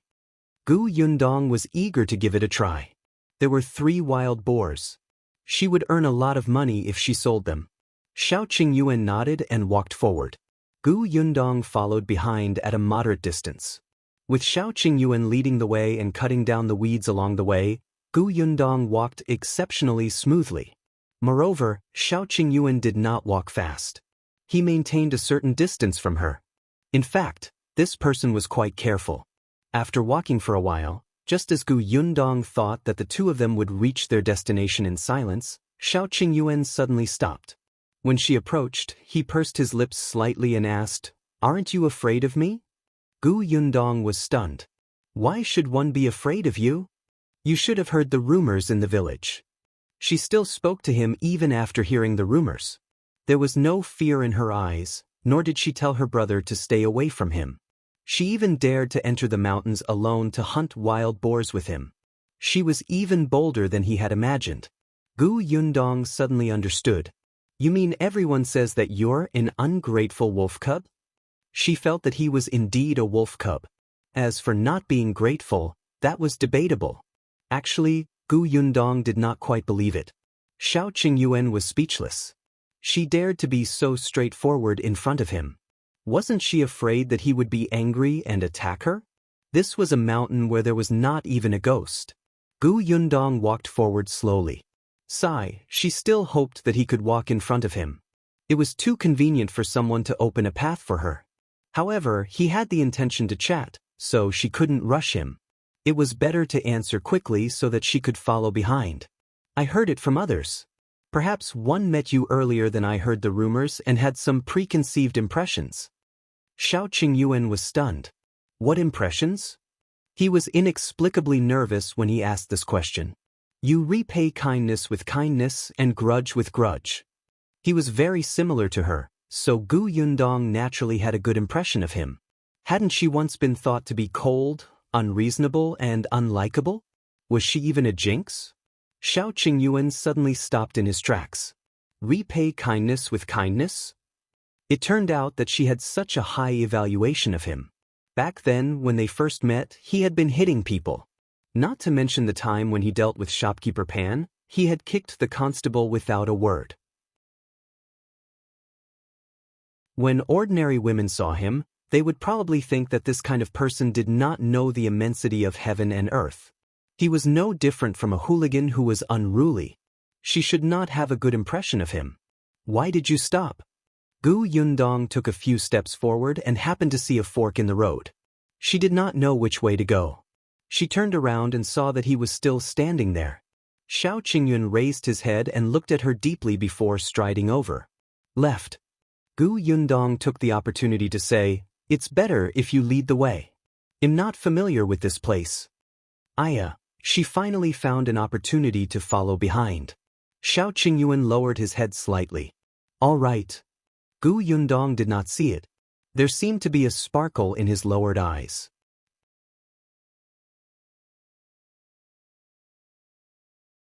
Chapter 62. Is there really a third boar? This time, Shao Qingyuan's movements were even more agile. The two of them walked for nearly half an hour before they finally saw the wild boar cave. Shao Qingyuan stopped Gu Yundong, who was about to move forward. Hide on that tree. You have a crossbow in your hand, which is suitable for long-range shooting. Lure the wild boars out later. I'll deal with the first two. You just have to keep an eye on the third one. You're dealing with two? Isn't that too dangerous? No, I know what to do, Shao Qingyuan said. He frowned slightly and said worriedly, be careful. Gu Yundong nodded, turned around, and climbed up the tree. Shao Qingyuan looked up and saw that she had covered her figure with leaves. This tree trunk was thick enough and was not dangerous. He turned around and walked towards the wild boar cave. Gu Yundong watched as he skillfully approached the wild boar cave. Along the way, he squatted down. She did not know what trap he had set on the ground. Shao Qingyuan had used smoke to chase the wild boars out of the cave. As soon as the wild boars came out, he jumped up the tree. Gu Yundong watched attentively and ran out. Whoa, it was quite big. It weighed about 400 caddies. The second one also ran out. It was slightly smaller than the previous one, but it should be more than 300 caddies. Gu Yundong had been waiting for the third one, but no matter how she waited, it did not come out. On the other side, Shao Qingyuan waited until the first wild boar stepped into the noose he had set on the ground. Then he suddenly pulled and jumped down from the tree. The wild boar's front hooves were raised a few centimeters, as if half of its body was standing up, leaving only its two hooves on the ground. It began to struggle crazily, but the rope was firmly tied to the tree. Shao Qingyuan came over without stopping and stabbed the dagger into its neck. Roar! The wild boar cried out in pain as blood gushed out of its body. It glared angrily at Shao Qingyuan. Shao Qingyuan immediately took a big step back, but at this moment, another wild boar ran towards him. Shao Qingyuan was agile. He took a large piece of wood on the ground and smashed it on its head. The wild boar fainted for a moment and instantly became even more irritable and furious. It roared and rushed at him. Shao Qingyuan dodged left and right. The wild boar knocked down 2 trees in a row. Gu Yundong, who was hiding in the tree, could not wait for the third wild boar. She decisively adjusted the direction of the arrow and aimed it at the charging wild boar. However, it was fast. In addition, Shao Qingyuan would approach the wild boar from time to time to attack it, making it difficult to aim. Gu Yundong frowned, but Shao Qingyuan suddenly turned around and ran. The wild boar also chased after him. Gu Yundong was speechless. The man and the pig disappeared. Gu Yundong's gaze finally focused on the wild boar whose leg was still tied by a rope. It was still struggling crazily. However, it had been stabbed by Shao Qingyuan previously and was bleeding a lot now. It gradually lost its strength. Gu Yundong aimed her crossbow at it and shot it in the neck. The wild boar flailed twice more and finally fell to the ground weakly. Gu Yundong slid down from the tree and chased after Shao Qingyuan uneasily. Halfway through the chase, she saw Shao Qingyuan running back. There was no sign of the wild boar behind him.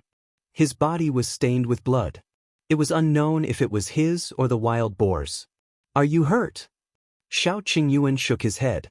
No, that wild boar is already dead. I'll go back and deal with the first one. There's no need. I shot another arrow and it stopped moving. I haven't seen a third wild boar. Are there really 3? Gu Yundong asked suspiciously.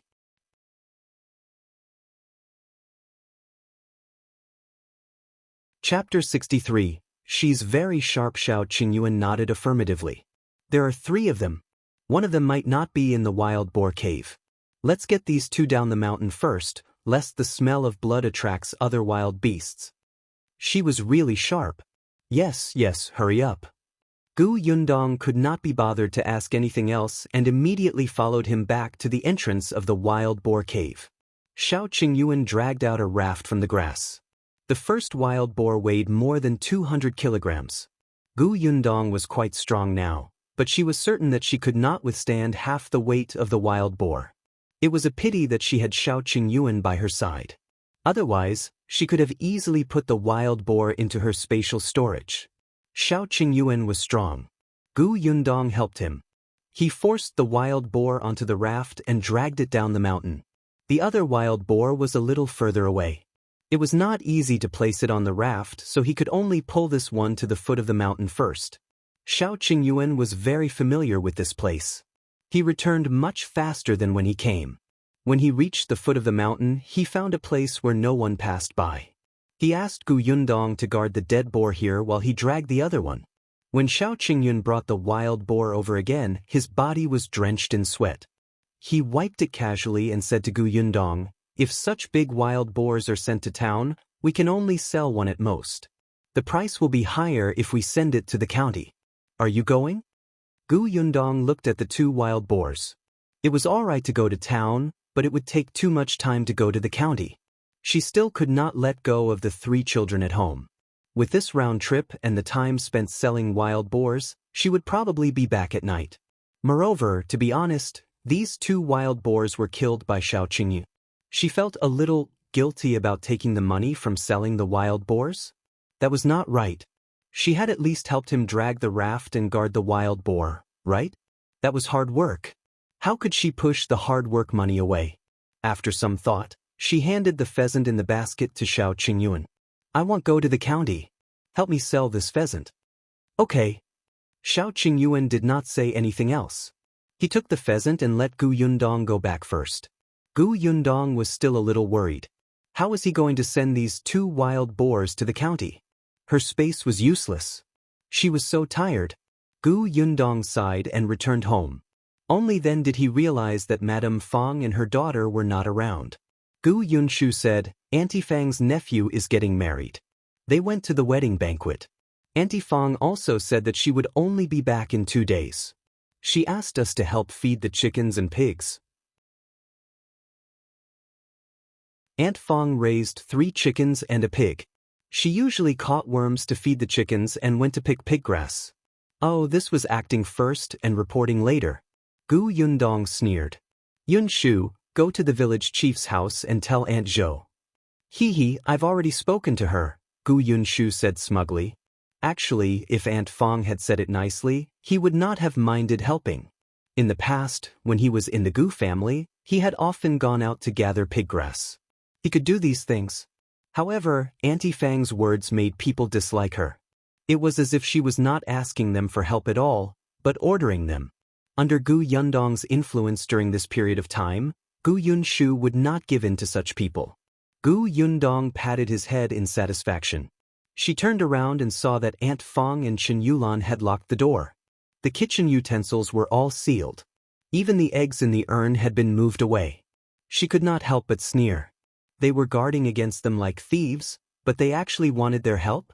Dream on. However, since the mother and daughter were not around, Gu Yundong made a sumptuous dinner. Anyway, there was meat in her spatial storage. The sky had just turned dark when Shao Qingyuan came over.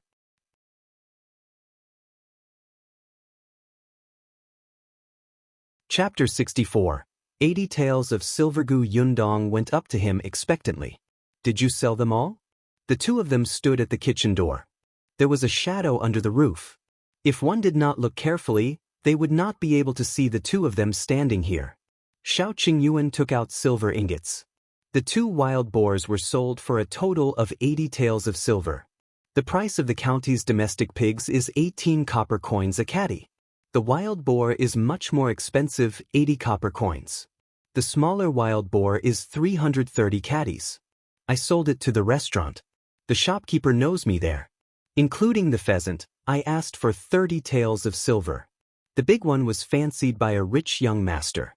He was generous and directly gave me 50 taels of silver. A total of 80 taels.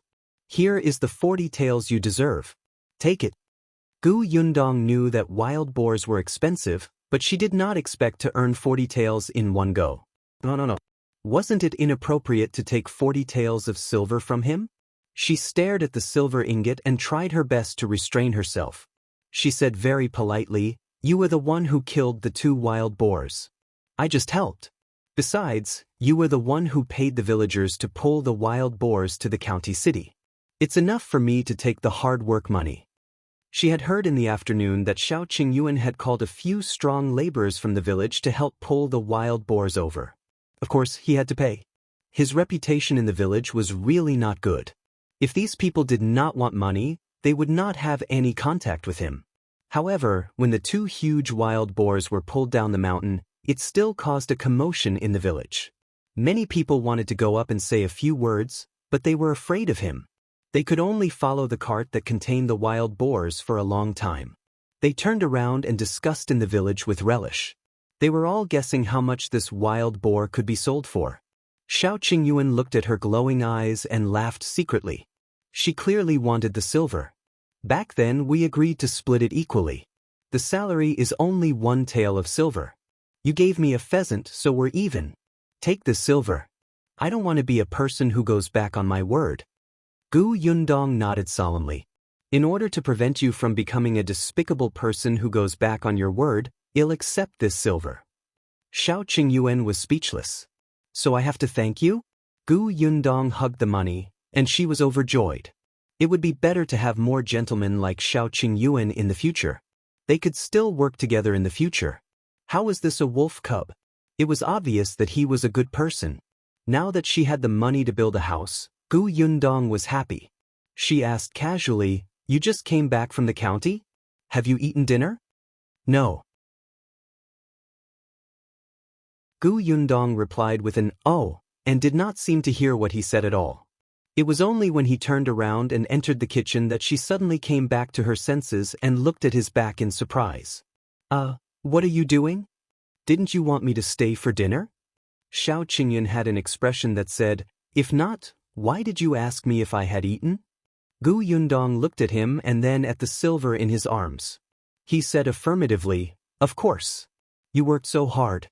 It's only right for you to have a meal." Gu Yundong followed him into the kitchen. "The dishes are a little cold. I'll cook egg fried rice for you. That'll be faster." "All right." Shao Qingyuan sat on the stool and watched as she quickly picked eggs and scooped rice. With a ripping sound, the fragrance suddenly spread out and filled the entire kitchen. For some reason, this smell actually made Shao Qingyuan feel calm.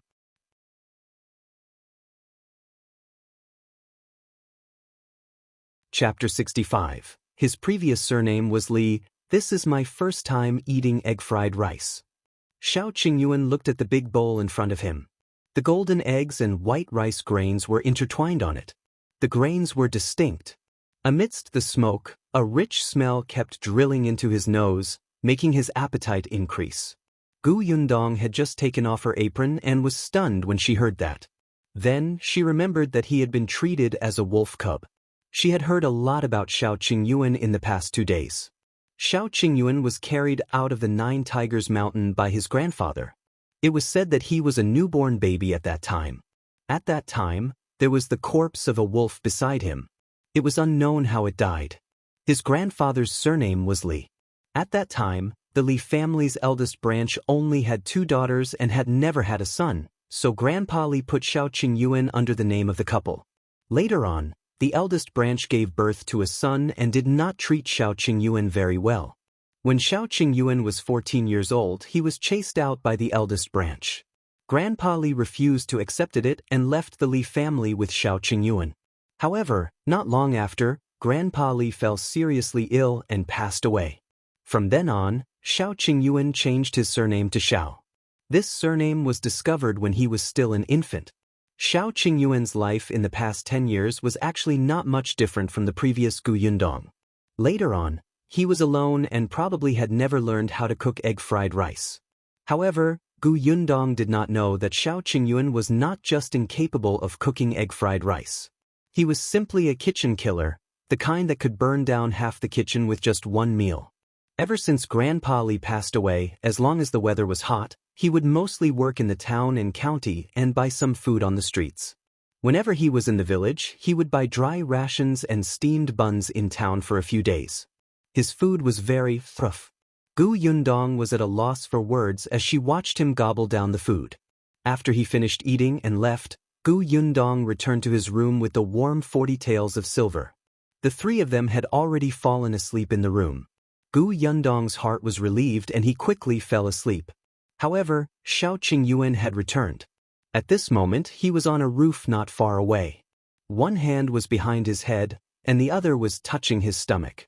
He was lying on his back and looking at the sky above his head. The light in his eyes was even brighter than in the day. Gu Yundong slept contentedly. Without Madame Fong and her daughter's banter early in the morning, she felt that the entire world was quiet. With the money, she couldn't wait to go to the homestead to look at the newly built house. This time, she brought Madame Yang and the other two along. The homestead was in full swing. Fong Danning had already brought more than 20 young men to work. When he saw her, Fong Danning immediately walked over. "How is it? Everyone looks good, right?" It was indeed not bad. Most of these people were from this village, and some were from the neighboring village. They were all hired by Fong Danning. Gu Yundong offered a high price, so the people who came were naturally happy. Most people only paid 30 copper coins a day to build a house. Although lunch was included, they only ate boiled cabbage and plain steamed buns. How could these be worth 10 copper coins? They might as well go home and eat their own food. Someone also greeted Gu Yundong. Seeing that the young lady was clean and refreshing, their impression of her increased. Gu Yundong smiled and nodded one by one. Seeing that everyone was sweating profusely, she thought for a moment and turned to knock on the door of the house next door. Her homestead was remote, and there were only 2 or 3 neighbors around.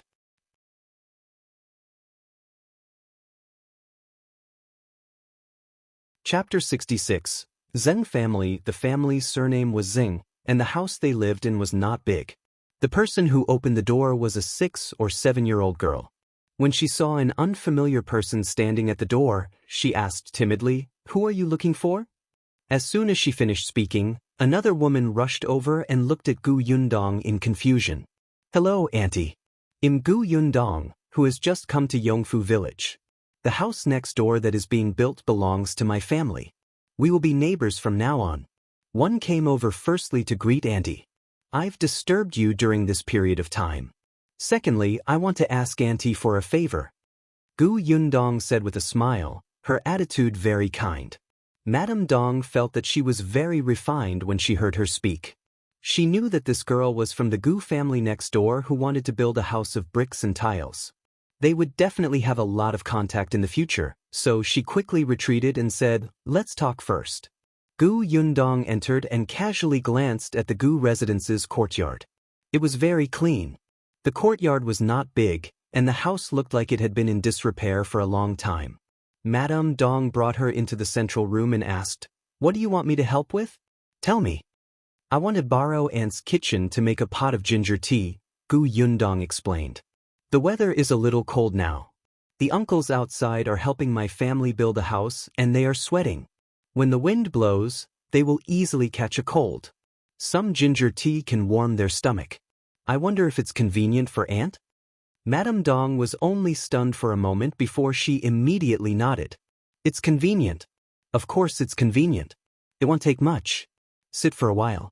We have ginger at home. They'll get it for you." The ginger was all grown by her family. There was a lot. Madame Dong quickly brought her a handful. Gu Yundong did not stand on ceremony.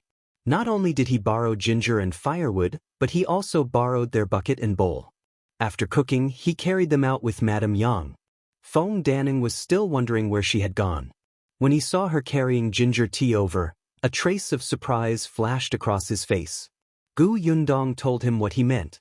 "Everybody has been working for half a day and your mouth is dry. One saw someone scoop some raw water and drink it. If this continues, he will easily fall sick. So I borrowed the Zeng family's kitchen to make a pot of ginger tea. It's warm and comfortable to drink. If you're not used to the taste of ginger tea, there's also boiling water. Uncle Fong, get everyone to come over and drink it." Fong Danning had never seen any hirer who made ginger tea. At most, they would put boiled water aside and let them drink it. This young lady was really not bad. This way, everyone's hearts were hot and they worked even harder. After Gu Yundong and Fong Danning finished speaking, she returned to the Zeng family.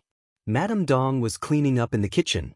When she saw her enter, she smiled and did not say anything. Gu Yundong took out a handful of copper coins and stuffed them into Madame Dong's hands. Madame Dong was shocked and quickly returned the copper coins. "What are you doing? It's just a few pieces of ginger." Auntie, this money is not only for today. It will take more than a month to build my house. I can't come over every day, so I want to trouble Auntie to help me cook a pot every day. There's no need to make ginger tea every day. The boiling water is fine too. Take this money as my salary for hiring Auntie. Besides, someone has to pick the firewood and water from Auntie's house. Madame Dong was stunned. She looked down at the 200 copper coins in her hand and thought of the man who could only lie on the bed after his leg was smashed. She also thought of the few young children at home. She gritted her teeth and took the money back. Thank you. Then he'll have to trouble you, Aunt. Gu Yundong then left the Zeng family's courtyard. Unexpectedly, just as she stepped out, she saw the door of the neighboring house open. She looked at the man who had just stepped out of the door in surprise.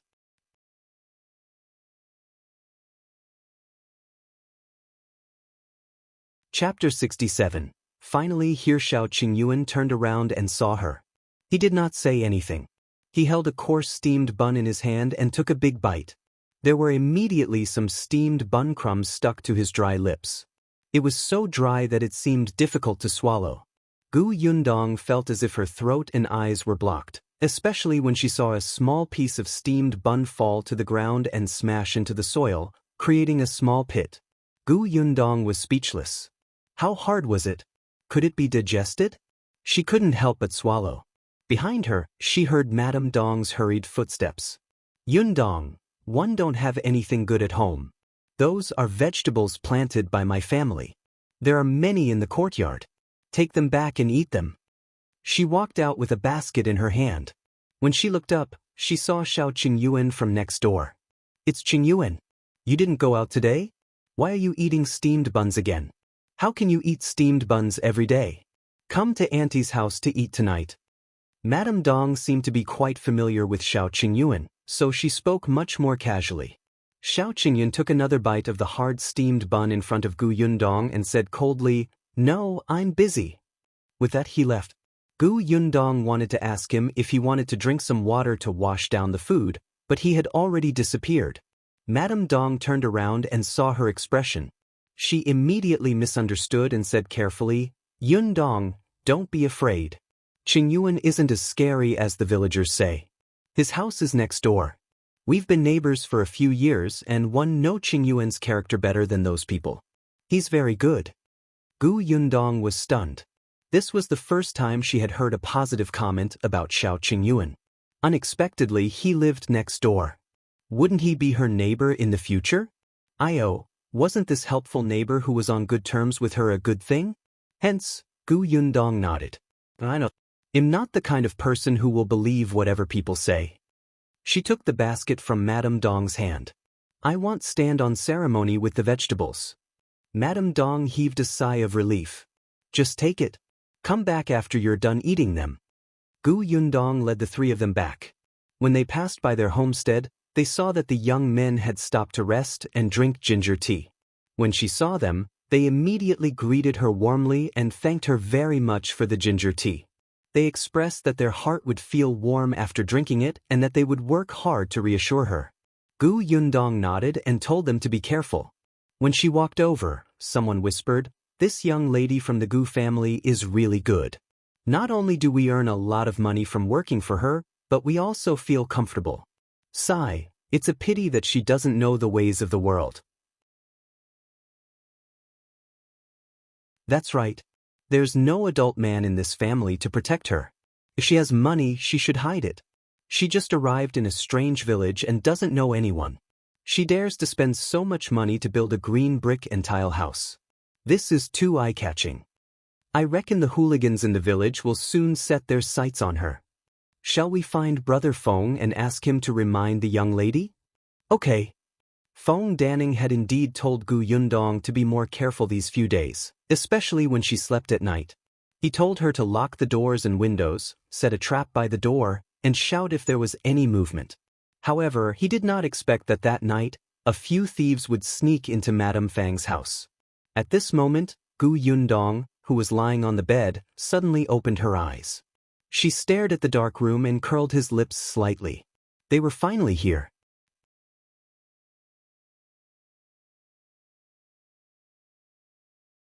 Chapter 68. Where is she? Gu Yundong quietly sat up on the bed.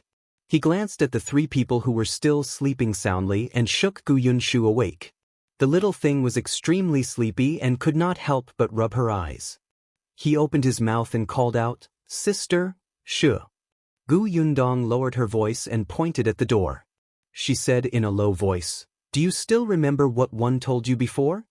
Gu Yunshu suddenly sobered up and thought of what his eldest sister had said to him. "I remember that someone wanted to steal our money, cut off our escape route, and dig up our ancestral grave." He clenched his fists. "Big sister, did the thieves come?" Thanks to his training during his escape, although Gu Yunshu hated these thieves, he was not afraid. Therefore, not only did he not hide under the blanket, but he also looked like he was about to go out and fight with them. "Yes." Gu Yundong smiled and silently opened the door of the room. He walked to the chair in the central room and sat down. Then, he stared at the two-door door not far away, waiting for them to enter. Gu Yunshu immediately took out a wooden stick from the corner and moved to her side, ready for battle. At this moment, in the courtyard outside, four sneaky figures were climbing down from the wall. Perhaps because the wall was a little high, one of them even sprained his ankle and almost cried out. Another person beside him immediately covered his mouth and nose with great force, almost suffocating him. Which way? After adapting to the position in the courtyard, these people began to observe the surrounding environment. This was really their first time coming to Madame Fang's house. After all, there was a lot of trouble in front of a widow's door, and this widow was the second daughter-in-law of the village chief's family. Therefore, these thieving hooligans would not wander around the vicinity for no reason, let alone have the chance to enter this house. Now that Madame Fang was not at home, there was a rich person living at home who did not have any backing. TSK, the prey had delivered themselves to their door. I've asked around. The Gu family of 4 lives in the room on the left. Okay, 111 go in with Big Qian and Zhuangzi in a while. Gosheng, you stay outside and keep watch. Sure thing. Brother, I've asked around. The Gu family's house costs at least 70 to 80 taels. One reckons she's already given Feng Danning a few taels. The rest are probably in the room. Don't worry about the 2 children from the Gu family. The children are all sleeping soundly. When we go in later, we'll follow the usual rules. Big Qian and I will use daggers to take care of the 2 older ones. In case they wake up, we can threaten them not to make a sound. Brother, you will find the silver. When I think about how we're going to have dozens of taels of silver soon, I'm so excited that one want to go to the toilet. Good for you. Let me tell you, it's definitely not just a few dozen taels. Think about it. If you only have 70 to 80 taels, would you be willing to take them all out to build such a big green brick house? It's not like that a straw hut can't be lived in. I think it's at least a few hundred taels. Damn, I'm so excited that I want to go to the toilet. The few of them approached the central room excitedly. They did not know that Gu Yundong would dare to build a house worth 100 taels of silver when she did not even have 70 to 80 taels of silver. Gu Yundong heard the sound of footsteps approaching and also heard a faint groan. The corners of her lips curled up as she waited for these people to walk right into her trap. However, after waiting and waiting for a long time, the door was still not pushed open. Gu Yundong held the stick and almost fell asleep again. Gu Yundong finally lost her patience. He opened the door of the central room and looked out. Where was she?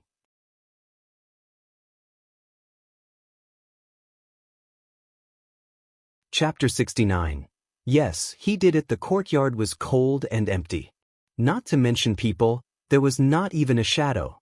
If not for the fact that the footprints in the courtyard were especially messy under the moonlight, indicating that a few people had indeed approached this place just now, Gu Yundong would have suspected that the voices she had heard previously were all illusions. But why did the thieves who were still here just now disappear? Gu Yunshu ran out. Eldest sister?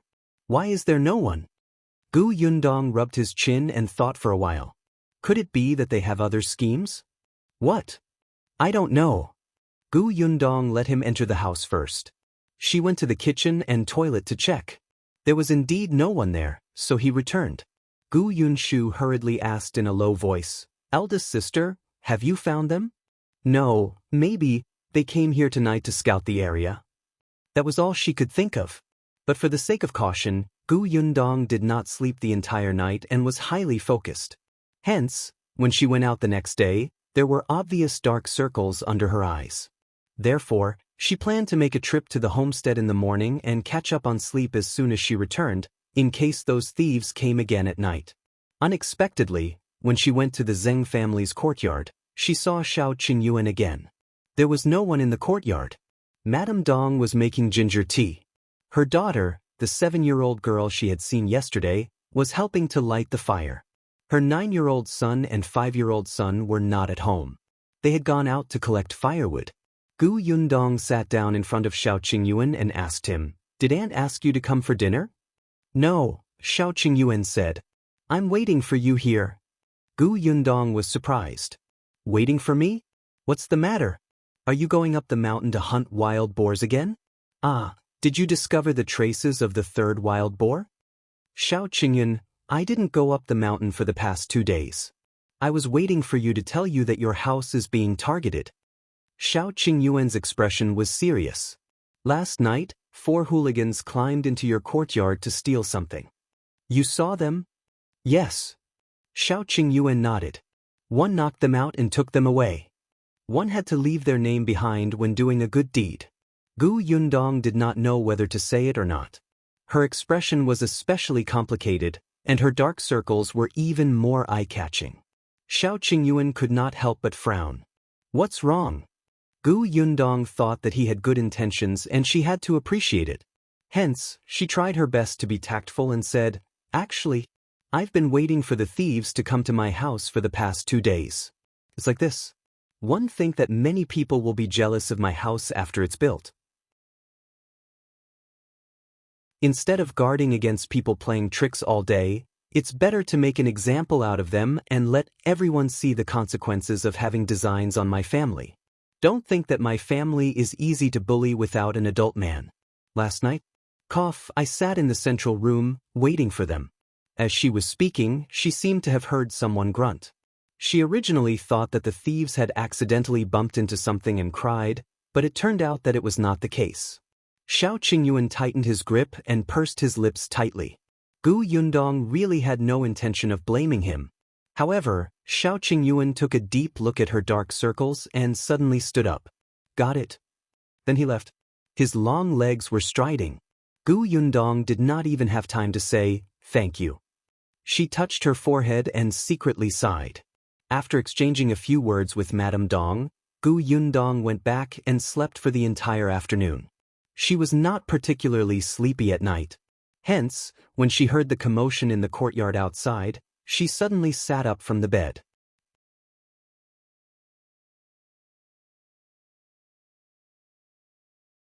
Chapter 70. Sent back this time, Gu Yundong did not wake up her brother who was sleeping soundly holding his stomach. She walked out quietly. The moonlight was still as bright as yesterday, illuminating the entire courtyard. As soon as Gu Yundong opened the door of the central room, she saw 4 black shadows in the middle of the courtyard. He looked closer and realized that they were 4 sacks. What were they? There was no movement from the sack. Gu Yundong looked around and hesitated for a moment before going forward to untie the rope on the sack. Then he saw a human head. Whoa! Gu Yundong suddenly took a step back. To be honest, if she had not experienced many things and did not have a strong mental fortitude, she would have thought that there was a murder and body dumping case. She would have screamed in fear and summoned her neighbors over. Who the F***ck left him here? Gu Yundong cursed whoever did this. She calmed herself down and went forward again. Now that she took a closer look, the person in the sack was still covered with a black cloth. He looked like a thief? Gu Yundong's eyes widened and she suddenly came back to her senses. She looked at the 4 sacks again. Wasn't that the number of people Shao Qingyuan had told her? So these people were thrown here by Shao Qingyuan? Gu Yundong felt as if a mouthful of blood was stuck in her chest.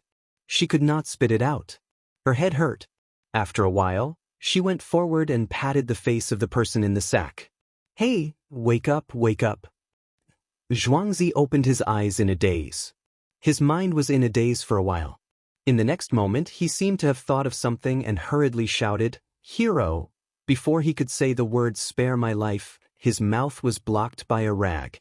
He whimpered twice, and his eyes adapted to the moonlight. He finally saw who the person in front of him was. Zhuangzi's eyes widened. Wasn't this the little girl from the Gu family? He remembered that, last night, the few of them came to her house to steal something. Then they were hit on the back of the head. When they woke up, their eyes were covered and their mouths were gagged. He didn't know where they were, but they were ambushed. At that time, he thought that he was going to be trafficked into a black kiln to be a laborer and live a life worse than death. However, before he could escape, he was beaten half to death and fainted again. When he woke up again, that person beat him up again. He thought that he had encountered a pervert. He did not expect that when he woke up, he would actually see who the person in front of him was. Could it be that she was the one who knocked out the four of them last night? One don't think so? Gu Yundong seemed to see the changes in life in his eyes. In the end, under his frightened gaze, she finally said faintly, "What's your name?" Answer the question properly and don't shout. Otherwise, you might lose your fingers. Gu Yundong held a dagger and pulled out his bound hand. The dagger flashed coldly and was placed on his finger. With a little force, blood could be seen. Zhuangzi was scared to death. Hence, after Gu Yundong removed the cloth ball from his mouth, he immediately answered obediently, "My name is Zhuangzi. You came to my house in the middle of the night to steal something, right?" Zhuangzi immediately shook his head and denied, "No, we were just passing by." Before he could finish speaking, he felt a sharp pain on his finger and hurriedly nodded. "We're here to steal. We saw that you can build such a big house, so you must be rich. There's no man in your family, so we can easily succeed. After that, you don't have anyone to trouble us. Other than me, there are Liangzi, Big Qian, and Gosheng. Liangzi is our big brother." "That's right. Didn't you give me a clear explanation? 111 treat you better tomorrow." Gu Yundong smiled and put away the dagger. For some reason, Zhuangzi shuddered. But she was clearly a 13-year-old girl. Why did she make him feel so scary? Could it be that he had been traumatized by her a few times during the day and was subconsciously afraid of her? What does tomorrow mean? You'll know when the time comes. Gu Yundong raised his hand and Zhuangzi fainted again.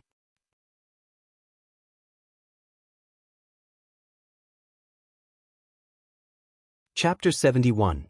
Time to settle the score. The next morning, not long after dawn, a few children ran around the village and shouted, "Hurry up and take a look.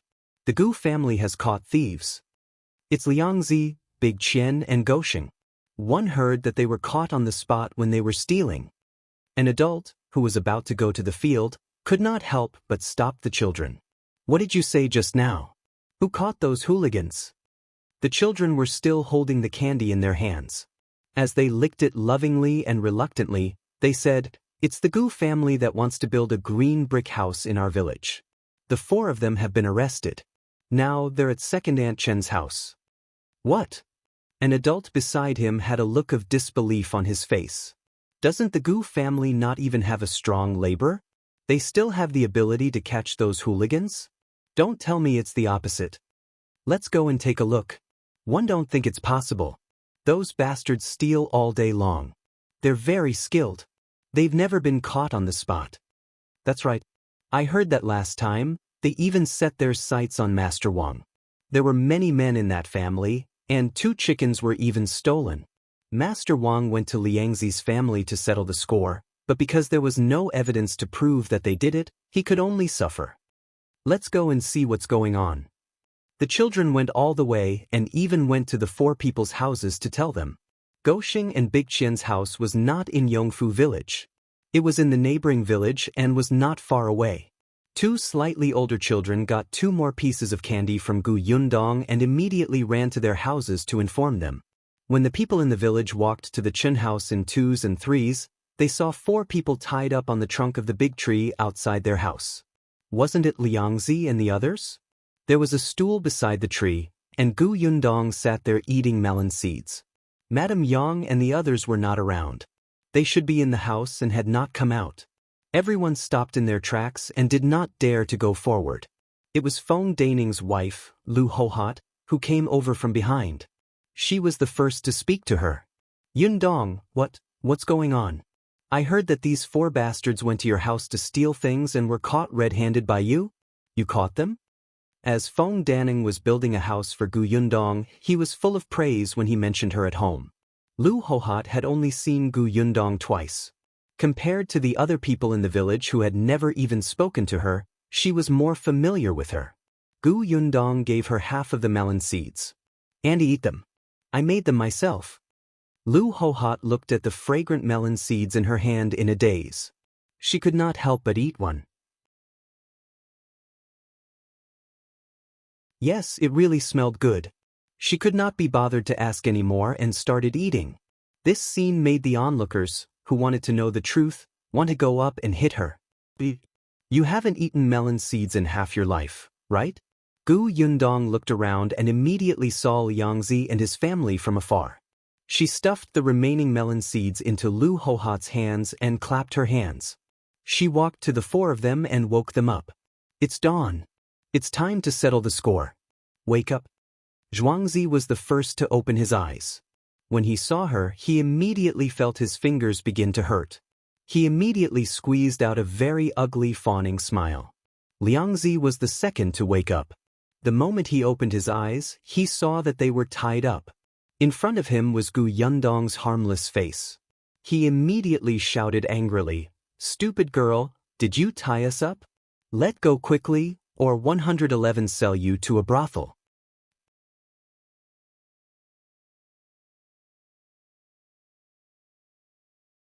Chapter 72. Slander. Gu Yundong snorted and punched him in the stomach. Liangzi almost vomited. He widened his eyes and scolded with difficulty, "Stupid girl." Liangzi's family, who had just run over, looked up and saw this scene. They immediately rushed up to hit her. "Where did this bitch come from? She just came to our village and dares to deal with our village. Do you think there's no one in our family?" The person who scolded him was Liangzi's mother, Qingyuan. She was in her 40s and was running on her feet. The first to rush up and hit her was Liangzi's father, Hu Chenlai. His large palm slapped her head like a bowl. However, just as he arrived in front of Gu Yundong, he heard a sneer. Then he felt a pain in his stomach and fell back 2 to 3 meters. Tisk. Fortunately, Hu Chenlai was strong. Otherwise, he would not have fallen back, but would have flown back. But even so, Gu Yundong's kick still stunned all the onlookers present. Jin Yuexiang, who had been cursing and running over, suddenly stopped.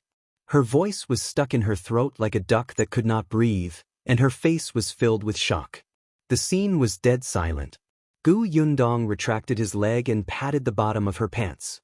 She then asked with a smile, "You rushed over to shout for a fight the moment you arrived. It was clearly your son who was caught stealing into my house. As parents, aren't you ashamed and apologetic? Instead, you're finding trouble with me, the victim. With parents like you, no wonder your son became a thief." Her voice finally made everyone react. Jin Yuexiang hurriedly ran to Hu Qianlei's side and helped him up. Hu Qianlei was furious, but his stomach hurt too much. He didn't expect this girl's feet to be so strong, like an adult man. The 2 of them immediately did not dare to go forward and attack anymore. However, when they saw their son tied up there, their hearts still ached and they were angry. They could only stand far away and curse, "Whose son is a thief? You're the thief, woman. Don't tell me you're trying to blame my son for being a thief when you've stolen something. I see that you're dressed alluringly and indecently at such a young age. You might have been caught by my son last night. Now you're a thief and you're calling my son a thief." The pain in Liangzi's stomach finally eased. He didn't see his father being kicked away. When he came back to his senses, he heard his mother cursing. He hurriedly nodded and echoed, "Yes, yes, yes." We realized that she had an ambiguous relationship with someone, which ruined the reputation of our village. That's why we couldn't stand it and wanted to catch her in the act. I didn't expect that man to know how to punch and kick. He knocked the 4 of us unconscious. As he spoke, he felt as if he had found the truth. He became even more excited as he spoke. That man caught us the night before yesterday and locked us in the house for the entire day. Look at the injuries on our faces. This is how they came about. He wanted us to admit that we stole money. The more Liangzi spoke, the more he felt that this was the case. Otherwise, why would they faint the moment they entered the courtyard the night before? They had been hungry for the entire day yesterday and had been beaten up for the entire day.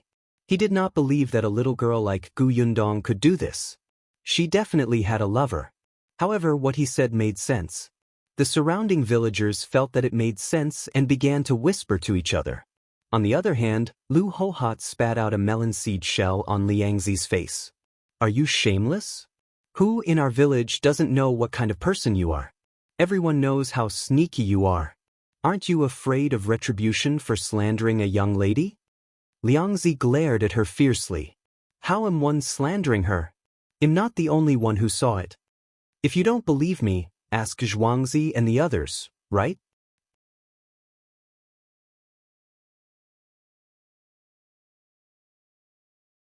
Chapter 73. Conditions for release. Liangzi looked at Zhuangzi from the corner of his eyes, indicating for him to speak quickly. Zhuangzi lowered his head slightly and whispered, "Stop talking." He had been woken up from the sack last night. He was different from Liangzi. There were still knife marks on his fingers. Gu Yundong's cold and sinister expression last night had left a deep impression in his heart. Seeing that he was not cooperating, Liangzi gritted his teeth in anger and shouted at Big Qian and Gosheng, "Tell me, did I say anything wrong? Did this brat get a wild man to knock us out last night and beat us up for the entire day?" The two of them looked at each other and were about to answer when they were kicked by Zhuangzi. Although their bodies and hands were tied, their feet were free. Ouch! They both cried, momentarily at a loss for words. They were actually still a little confused. Why had they been knocked unconscious and tied up here? What was going on? Originally, they followed Liangzi's lead. Whatever Liangzi said, they would do. But now, Zhuangzi did not allow them to say anything. What was going on? With their hesitation and Lu Hohat's explanation, the villagers believed Gu Yundong. When Jin Yuexiang saw that everyone was pointing at them, she immediately jumped up. Liangzi is right. They went out the night before last and didn't come back. She must have beaten them up for the entire day. My poor son. Just because the two of us doted on him and didn't let him work, his reputation in the village is bad. Now that he finally did a good deed, no one believes him. Stupid girl, little slut, quickly let my son go. A shoe had appeared in Gu Yundong's hand. She walked to Liangzi and raised her hand to slap him. Jin Yuexiang screamed, "What are you doing? If you curse me again, 111 slap him. Don't you dare." Jin Yuexiang was about to rush over when Gu Yundong turned his head and smiled at her. He raised his foot. "Come here." Jin Yuexiang was about to reach her. She hurriedly stopped her legs and did not dare to go forward.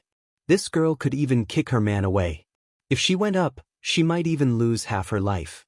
You wretched girl, slap. Gu Yundong did not hold back at all. "Come, continue." Jin Yuexiang saw that blood was flowing from the corner of her son's mouth and was so angry that her body was trembling. She couldn't care less and pounced on her. Gu Yundong did as she promised and kicked her. "Come up and try again." She raised her eyebrows at Hu Qianlai and glanced at the families of the others who rushed over. Hu Qianlai looked at the old woman who was screaming and did not dare to move. Zhuangzi's parents had actually arrived earlier, but the two of them were honest. Now, they felt a little guilty and did not have the face to cause trouble for Gu Yundong. Moreover, Gu Yundong was so cruel that they did not dare to do so. Gaosheng's father was also here. At this moment he was glaring at Gosheng. He was not looking at Gu Yundong but at Gosheng. Big Qian's family did not come. Since they were already here, Hu Qianlai wanted to urge the others to go with him. If the couple could not defeat Gu Yundong, could they not take down a little girl together? But before he could speak, Gaosheng's father, Zhao Zhu, stepped forward and asked Gu Yundong, "How can you let them go?"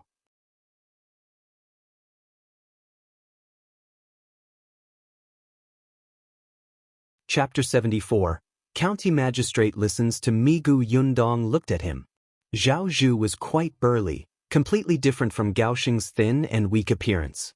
Gu Yundong did not beat around the bush. Since your son was caught by me while stealing in my place, it's simple. Each person will pay 5 taels of silver, and 111 let them go. Zhao Zhu frowned. Hu Qianlai had already cursed loudly. Dream on. You can snatch 5 taels of silver. I won't give you a single copper coin. Gao Xing's father, why are you talking nonsense with her? Let's attack together. You're strong. Can a little girl like her beat a few of us at the same time? Zhao Zhu pursed his lips, but Gu Yundong smiled at Hu Qianlai. I think you've forgotten who won am. As she spoke, she glanced around. These words were not meant for Hu Qianlai and the others, but for everyone in the village. One fled from Yongning Prefecture to Xuanhe Prefecture and then to Yongfu Village. On the way to Yongning Prefecture, thieves ran rampant, refugees were everywhere, corpses were everywhere, and people ate each other's children. I saw more dead people on the way than the villages here combined. But now, I'm standing here unscathed with surplus food and my mother and siblings. What do you think I relied on? Everyone present fell silent. That's right, what did she rely on? Beautiful?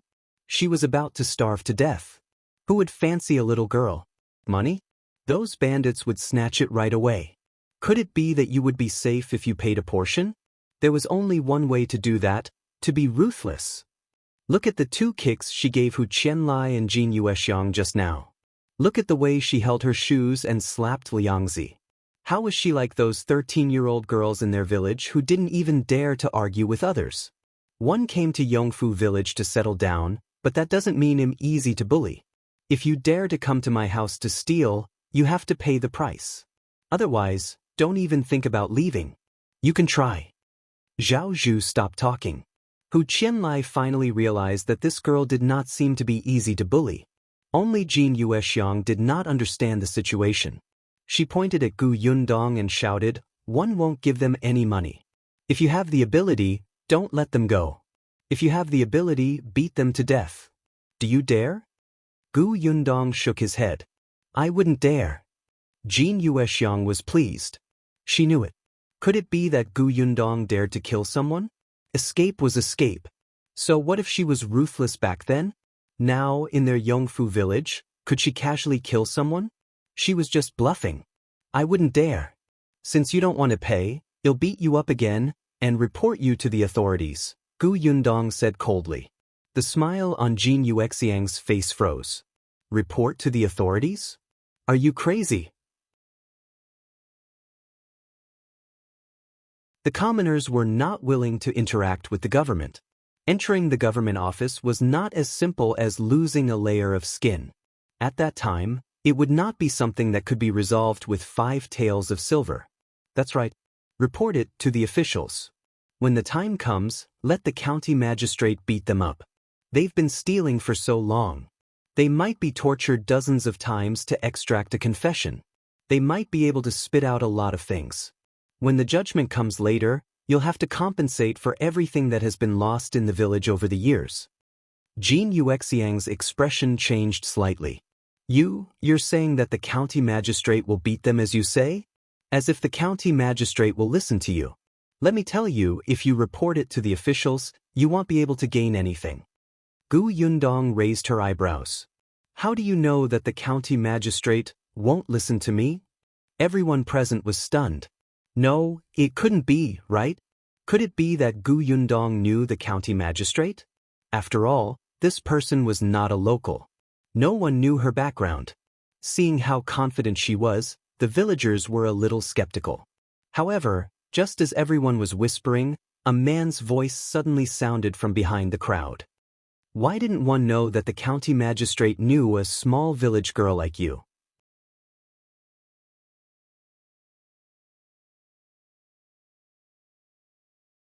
Chapter 75. Can't stay here anymore. Everyone looked back and saw Madame Fong and her daughter standing behind the crowd. They did not know when these 2 people had returned. Beside them stood a young man who looked like he was from a rich family. This person pretended to be handsome and waved his fan. He slowly walked over from the back of the crowd and stood beside Zhao Zhu. He raised his eyebrows and sized up Gu Yundong. You're just a little girl. How dare you deceive your neighbors with the name of the county magistrate? You're quite bold.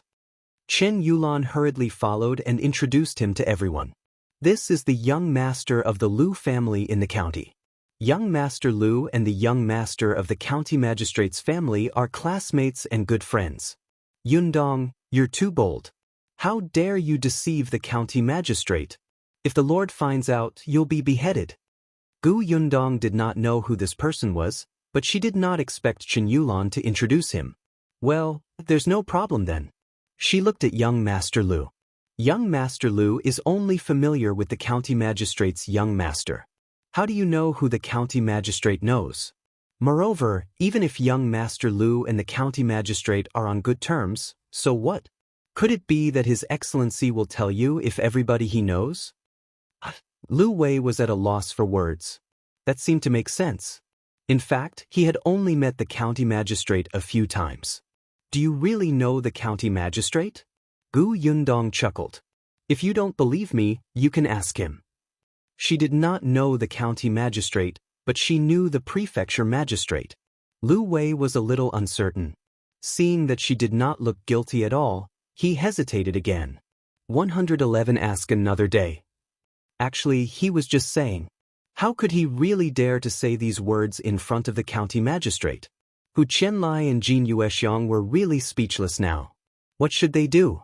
This girl didn't seem to be afraid at all.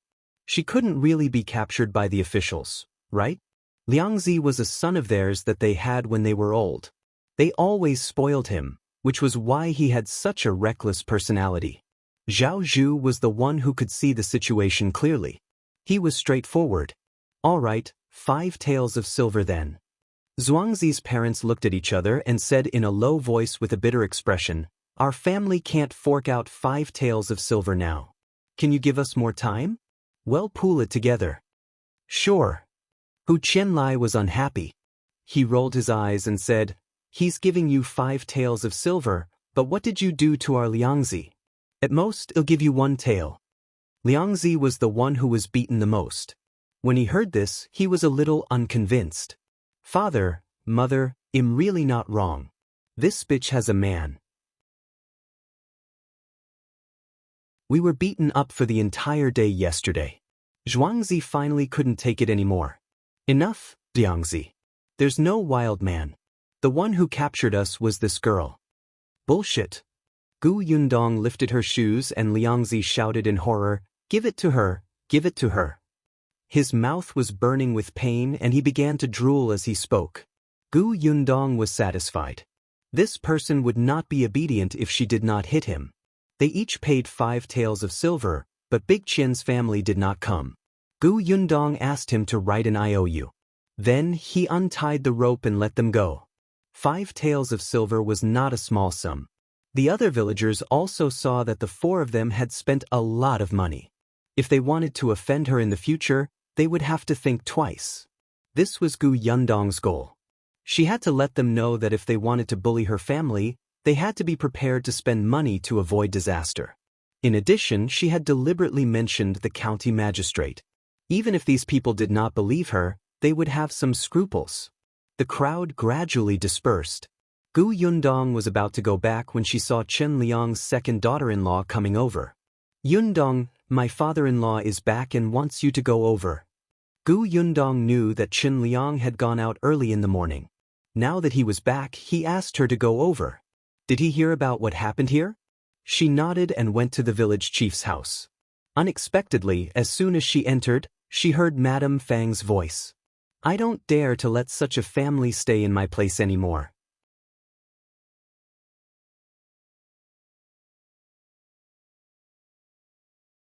Chapter 76, Staying at my house. Gu Yundong stopped in her tracks. Madame Zhou walked over and pulled her to the side. Then she lowered her voice and said, Yundong, you're too bold. Why didn't you shout loudly that someone had sneaked into your place? Aren't you offending them to death? Madame Zhou did not watch the commotion. She had gone to the river to wash her clothes early in the morning. At that time, she had wondered why there were so few people doing laundry today. Only when she returned did she know what had happened to Gu Yundong. She had not seen it with her own eyes, so she naturally did not know what Gu Yundong had done. You just came to Yongfu village. It's not good for you or your family to offend others like this. Gu Yundong knew that Madame Zhou was doing this for her own good. Although she did not agree with her opinion, she still smiled and said, "Aunt, if I didn't do this, everyone will think that our family can be taken advantage of. Then can one still protect our newly built green brick-tiled house?" But Madame Zhou was speechless. Of course, she knew that many people were guessing how much money the Gu family had behind their backs. There were many who were jealous. In fact, she had already reminded Gu Yundong from the start that she did not need to build such a good house to attract attention. It was reasonable for her not to show her wealth, but Gu Yundong felt that the comfort of living here was the most important. It was impossible to be always vigilant against thieves. Madame Zhou sighed and opened her mouth to say something, but she heard Chen Liang's scolding in the central room. "What nonsense are you talking about? You've already accepted their rent. How can you change what you agreed on so easily? If you don't let people live now, where can the Gu family move to?" Gu Yundong nodded to Madame Zhou and walked straight into the central room. In addition to Madame Fong, there was also Qingyuan and Chen Liang's second son in the house. The Lu family's young master, who had come with Madame Fong and her daughter, was not around. Madame Fong was still a little afraid of Chen Liang, so her voice immediately weakened. But look at what Gu Yundong has done. If she wasn't too ostentatious, how could she have provoked the thief? I don't even know if I have any less things in my house. Moreover, she offended Hu Liang today. What if he comes to take revenge another day? Chen Yulan also said from the side, "That's right, uncle. Mother and one are just two weak women. How can we be a match for a few hooligans? It's not easy for Sister Yundong and the others, but Mother and one are also very innocent." That's right. Yulan is going to marry into the Wu family after the new year. One hoped that there won't be any twists and turns during this period of time. What if something happens in between? What will the Wu family think of our family? Chen Liang's expression was very ugly from the mother and daughter's words. "You, Uncle Chen?" Gu Yundong walked in. "So be it. They'll move out." To be honest, she was also very uncomfortable staying at Madame Fang's house. She originally thought that she had no other choice but to stay for a month.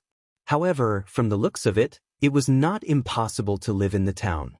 Uncle Feng was a trustworthy person. With him watching over the situation, he did not have to rush back to Yongfu village to look at the house every day. She could also take the opportunity to see the environment of the town and the way to earn money. It was also convenient to buy things. Moreover, she had already achieved her goal of living in the village. Those who had ill intentions no longer dared to have any designs on her family. As soon as Gu Yundong finished speaking, Chen Liang frowned. "Then where are you going to stay?" After what happened today, no one in the village was willing to rent it to her. "Stay at my place." A voice suddenly sounded from the door.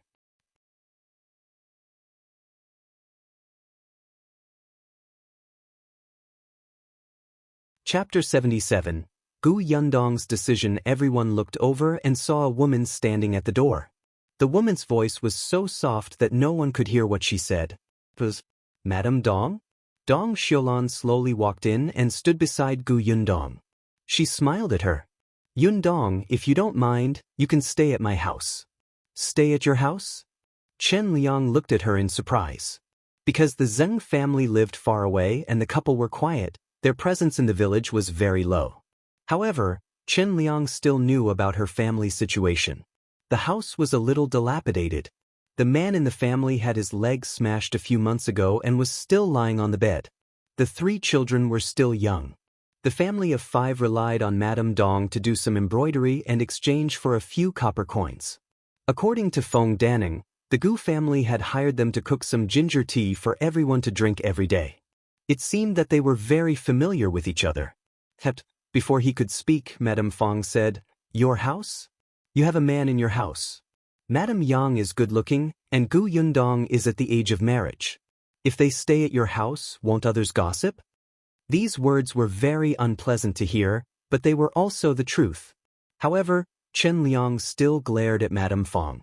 Madame Fong pursed her lips and muttered softly, "For that bit of rent money, your family is really not careful." Dong Xiulan blushed at her words and couldn't help but tug at her fingers.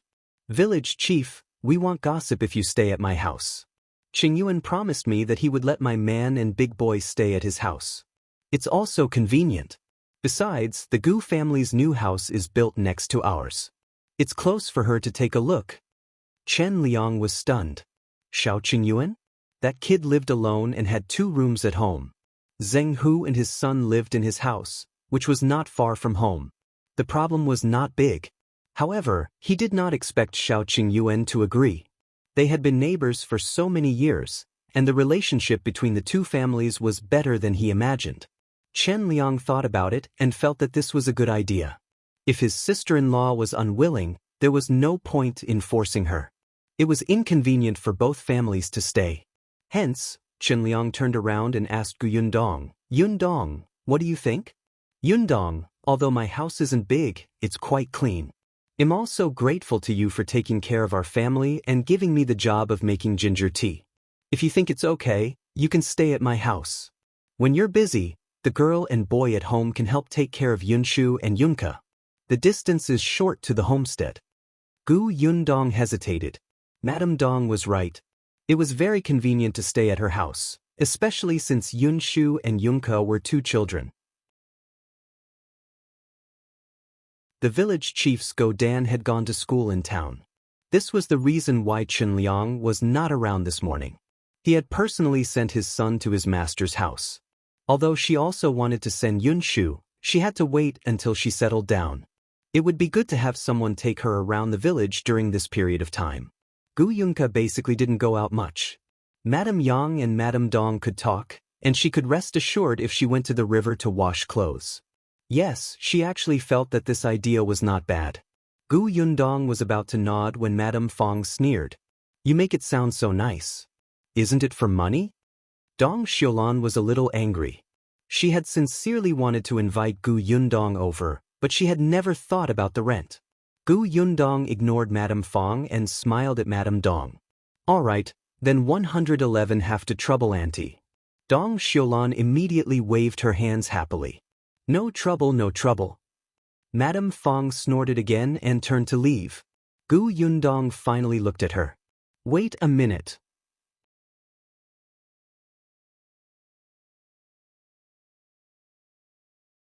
Chapter 78.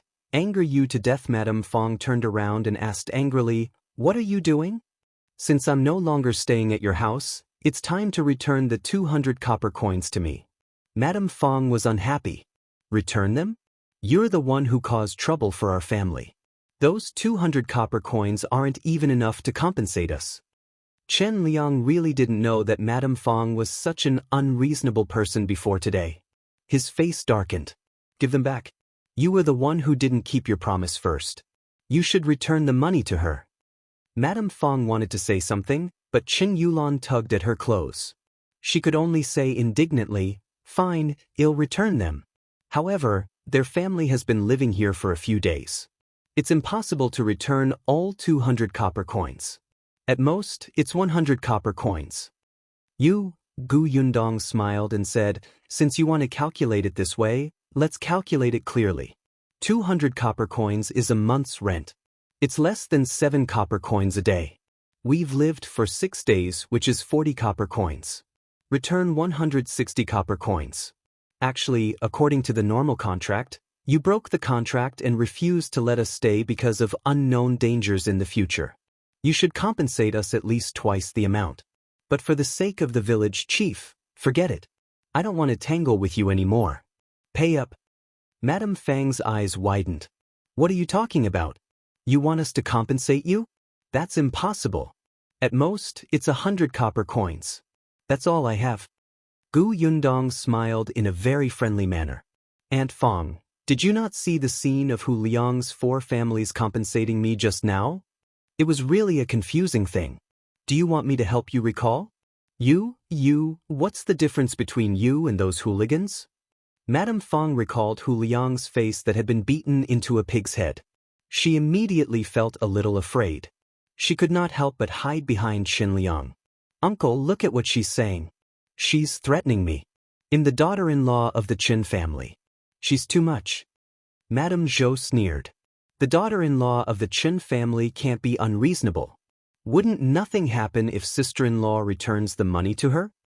Sister-in-law, you make it sound so easy. You're not the one paying for it. Gu Yundong was impatient. Are you going to give it to me or not? She held a stick as thick as a finger in her hand. Nobody knew where it came from, but with a light snap, the sound of it was especially crisp and horrifying in the central room. Madame Fang's body trembled violently. She was not a bold person after all. She hurriedly nodded. 111 give them to you. Then let's go. Why were these people so despicable? If she didn't teach them a lesson, they would insist on struggling. Madame Fang looked at Chen Liang again. Chen Liang silently turned his head. Madame Fang could only dawdle out of the central room. When they returned home, Madame Fang asked Gu Yundong to move out quickly. Gu Yundong did not have many things. There were only 2 baskets and a big bag. She put the rest of the things in her spatial storage and tidied them up. Madame Dong followed over and helped carry a basket. When Gu Yundong and the others were about to leave, Madame Fang reluctantly took out 160 copper coins and handed them to her. Here, don't say that I took advantage of you. How unlucky. Hurry up and leave. Gu Yundong took the money and turned to Madame Dong. Auntie, take these 160 copper coins and buy some vegetables and meat. Well, cook a good meal tonight and treat it as a celebration. Madame Dong originally thought that she was going to pay the rent. She did not want to accept it. When she heard that it was to buy groceries and meat, she hurriedly said, all right, 111 buy it. Madame Fang was speechless and furious.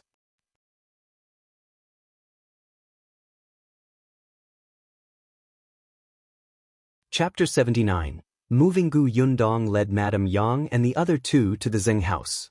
Zeng Hu and his son had already moved into Shao Qingyuan's house. There were only 7-year-old Zeng Yu and 5-year-old Zeng Lu at home. The siblings were very happy to see them. One of them helped carry the luggage, while the other ran to Gu Yunshi's side and rubbed his head innocently, calling him brother. Dong Xiulan smiled and said, All Shu is 2 months older than you. You should call him big brother. Zeng Lu exclaimed, Why is he an older brother again? I already have an older brother. Can I call him younger brother? Gu Yunshu shook his head and sighed mischievously. It's my fault for being too hardworking. I came to this world 2 months earlier than you. I'm also very helpless. Don't be too sad. There's a good saying. This is fate. Zeng Lu was extremely disappointed and could only call him brother. However, when he turned around and saw the silly and small Gu Yunka, he immediately became happy and called her crisply, Sister. I hate my brother. Her bad brother called her fat girl again in the morning. She would complain to her eldest sister later and ask her to teach him a lesson and spank his butt. Zeng Lu, Gu Yundong was overjoyed. Indeed, children had to play with their friends. Dong Xiulan was also very happy. Her family was poor and lived in a remote place. The 3 children had helped the family work since they were sensible. They rarely had any friends. Now that the Gu family was living here, it felt lively. She instructed her daughter, Zeng Yu, Mother will go buy groceries. Take Sister Yundong to her room to settle down and take care of her younger siblings. If there's anything you don't know, you can go next door to look for your brother. The eldest son of the Zeng family was called Zeng Jia. He was currently taking care of his father at Shao Qingyuan's house. Zeng Yu agreed, and Dong Xiulan left the house with the basket. Gu Yundong looked at the Zeng family. They seemed to have cleaned up the house better than when she came yesterday. It was only when she entered the room that she suddenly came back to her senses. The Zeng family seemed to have known that she was leaving Madame Fang's house and looking for a new place to stay. Otherwise, why would the Zeng father and son move so quickly? They had already tidied up the place beforehand. She turned around and asked Zeng Yu. The little girl blushed and replied shyly, I don't know either. Before Mother left, she said a few words. She didn't say anything else. After thinking for a while, she added, but Mother spoke to Brother Shao before. Father was also carried over by Brother Shao. Shao Qingyuan? Gu Yundong thought of the 4 sacks that had been thrown into the courtyard last night. It should have been Shao Qingyuan who had done it. Could it be that he had guessed that the Fong family would not let them stay, so he had asked the Dong family to invite them? For some reason, Gu Yundong felt his face heat up. It was not that she was thinking too much. Shao Qingyuan had helped her more than once. Not to mention the incident with the wild boar. Just 2 days ago, he had knocked out 4 thieves who had entered her courtyard and dragged them away. Now, he had taken the initiative to help her solve the accommodation problem. Although Gu Yundong did not believe that Shao Qingyuan was a heartless person, she would definitely not treat him as a benevolent person who helped others for nothing. This person wouldn't have any feelings for her, right? Perhaps she had to find an opportunity to ask. Madame Dong quickly bought groceries back, mainly meat. There were vegetables in the garden, so there was no need to spend so much effort. She directly handed it to Gu Yundong. The meat and fish cost 60 copper coins. The rest of the money is here. There's firewood in the kitchen, and the water vat is full. You can use it directly. If you need anything, feel free to order Yuer around. I'll go to Qingyuan's house to brew medicine for my husband. I'll leave first. When Gu Yundong heard this, she knew that Madame Dong did not intend to take advantage of her family. She did not take her words to heart and even deliberately avoided them. She did not say anything. After Madame Dong left, she prepared more food before starting to cook Gu Yung's favorite braised pork.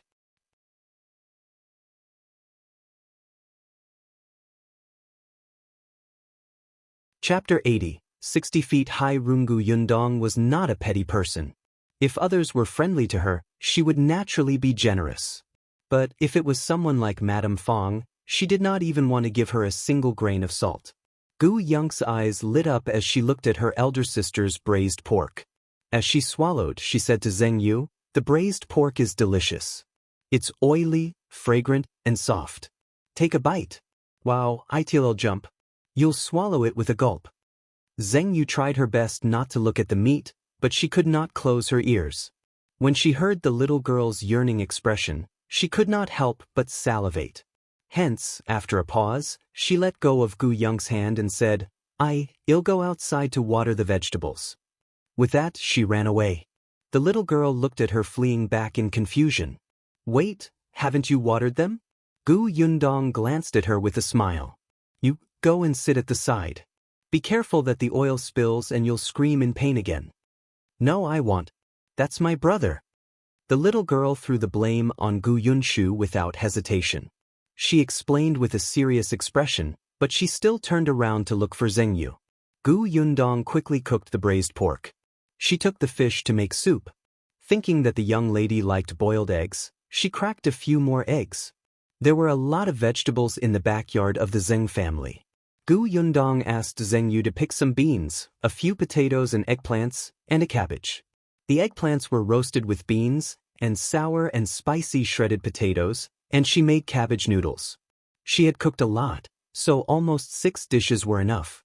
When they were all served, Gu Yundong took off his apron and asked Zeng Yu, who was in the courtyard with Gu Yunka, to come over. Zeng Yu had long smelled the fragrance coming from the kitchen. She had never smelled it before. She didn't even need to look to know that it was delicious. "Yu, bring these dishes next door and let your father and the others eat. Also, call your mother back for dinner." Zeng Hu's leg was injured, so he could not be carried back and forth over a meal.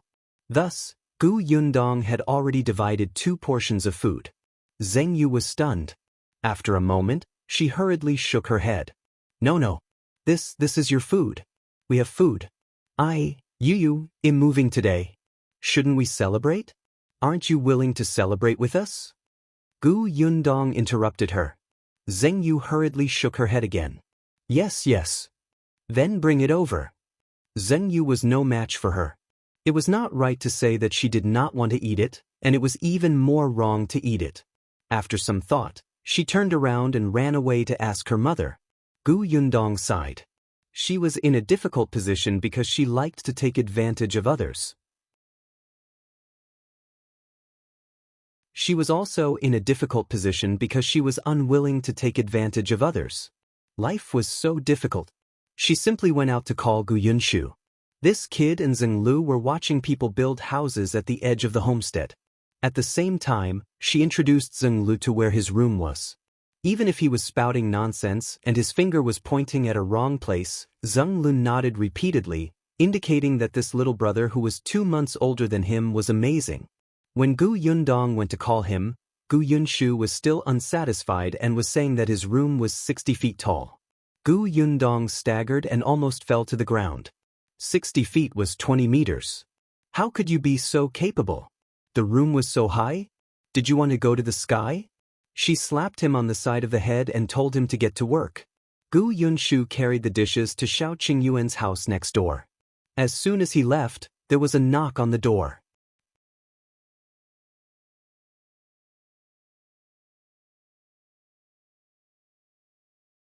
Chapter 81. Don't call him Wolf Cub. Gu Yundong was stunned. The moment she opened the door, a small figure rushed in like a cannonball. Yunshu, I'm here. Gu Yundong took a closer look. Wasn't this Qinliang's grandson? Niu Dan ran in but did not see anyone. He turned around and ran back. Sister Yundong, where's Yunshu? He went next door. Then I'll go find him. After saying that, Niu Dan ran away. He took a step out of the door and hurriedly stopped. As if he had thought of something, he slowly turned his head and looked at her. He asked carefully, next door? Is it that Wolf Cub's house? Gu Yundong felt that education had to start from a child, especially since this child was close to her younger brother, so she corrected him. His name is Shao Qingyuan, not Wolf Cub. Niu Dan, you can call him Brother Shao or Shao Qingyuan. But everyone called him that. Call him Brother Shao. Niu Dan immediately changed his words. Then I'll call you Brother Shao too. Good boy. Then, is that Brother Shao's house next door? 1 to 1, don't dare to go, Niu Dan said aggrievedly. Gu Yundong shrugged. Shu will be back soon. Then I'll wait for him at home. Niu Dan returned and walked towards the kitchen. He had smelled it just now.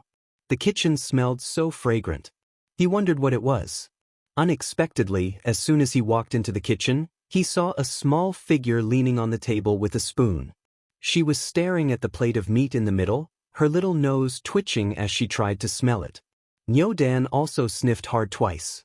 When they saw the dishes on the table, they almost drooled. He quickly walked over and asked Gu Yunka, if you want to eat, why don't you do it?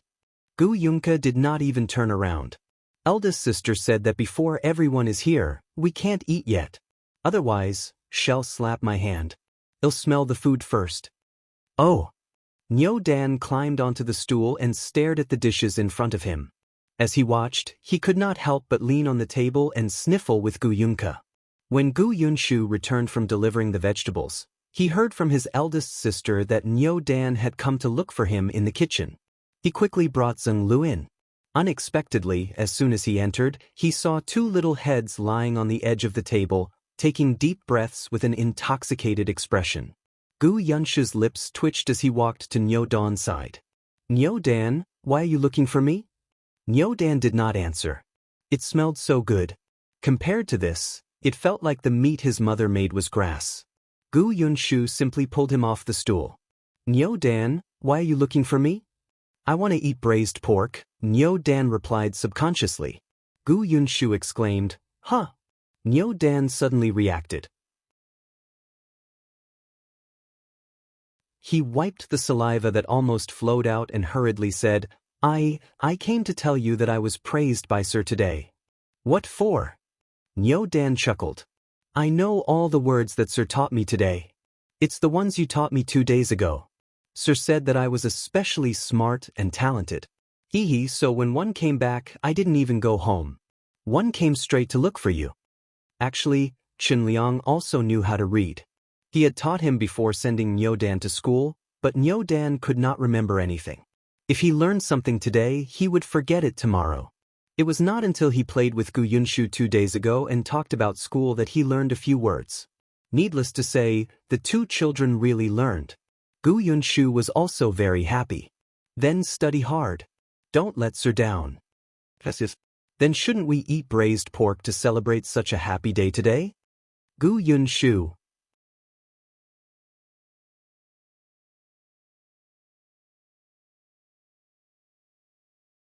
Chapter 82. What a tragic Mandong Xiaolan and her daughter returned later. They were also quite helpless. They did not expect Gu Yunshu to be so good at talking. Big Sister was rarely happy today. If they did not eat, it would ruin Big Sister's good mood. Big Sister had said that if he did not complete the mission and called them back, he would not come back to eat. Coupled with Shao Qingyuan's persuasion, Dong Xiaolan could not be pretentious anymore. Moreover, although she was next door previously, the fragrance coming from the kitchen was really too alluring. The mother and daughter were quite embarrassed, especially when Gu Yundong asked her younger brother to bring food to the husband. The food looked better than the restaurants in town. They had never tried it before. Nyodan was also very happy. He had been praised by Master and could eat delicious food when he came back. He was simply too happy. After the meal, Madame Dong rushed to clean up the dishes, and Gu Yundong let her be. When the sky turned completely dark, Shao Qingyuan came over with the washed dishes. Gu Yundong was pouring water in the kitchen and preparing to wash his face. She was alone, so when he came in, the two of them bumped into each other. Upon seeing him, Gu Yundong immediately thought of the previous problem. Although he felt a little uncomfortable when she saw that he had put down his bowl and chopsticks and was about to leave, she still asked, "Were you the one who suggested to Aunt Zeng and asked her to go to the village chief's house to let our family stay?" Shao Qingyuan had always felt that one had to leave their name behind when doing a good deed. Otherwise, he would not have done it so obviously. Hence, he nodded. "Yes." Gu Yundong narrowed her eyes slightly and looked at him steadily. "Previously, you helped me catch those 4 thieves and even packed them up and sent them to the courtyard. Shao Qingyuan, why are you helping me so much?" Shao Qingyuan was surprisingly sharp at this moment. He could even guess from her subtle expression what kind of treatment he would receive after answering. Therefore, he swallowed his original answer, which circled around the tip of his tongue. He said expressionlessly, "The egg fried rice was very delicious." "What do you mean?" Shao Qingyuan explained, "One caught those 4 people to thank you for your meal. I let you stay in the Zeng family's house because it's convenient for me to eat." Gu Yundong's eyes widened. Was he doing this for food? Shao Qingyuan nodded at her and left steadily. Just as he left, Dong Xiaolan happened to come over. She looked at his back in surprise and asked suspiciously, "Did Qingyuan say something to you?" She came over because she heard voices in the kitchen. "He thanked me for the food one brought over. It was delicious." When Dong Xiaolan heard that, she sighed slightly. Actually, Qingyuan is also a pitiful child. He hasn't eaten good food since he was young. In the past, when he was in the Li family, that family didn't treat him as one of their own at all. Later, he moved out with old man Li and lived a hard life. Isn't he making money now? Yes, he can earn money, but Qingyuan doesn't know how to cook. Last time, he tried to cook porridge, but the kitchen was half burned. Later, his kitchen was deserted. One asked him to come to my house to eat, but he didn't come. He only came once every 10 times I called him. Actually, even if he came, my culinary skills can't even compare to half of yours. He goes to town every 2 to 3 days and buys a large bag of steamed buns and pancakes. He can eat them for 3 to 5 days before buying them again. Gu Yundong was stunned. She recalled the last time she saw him nibbling on a dry steamed bun. Her expression became exceptionally complicated. What a pitiful man.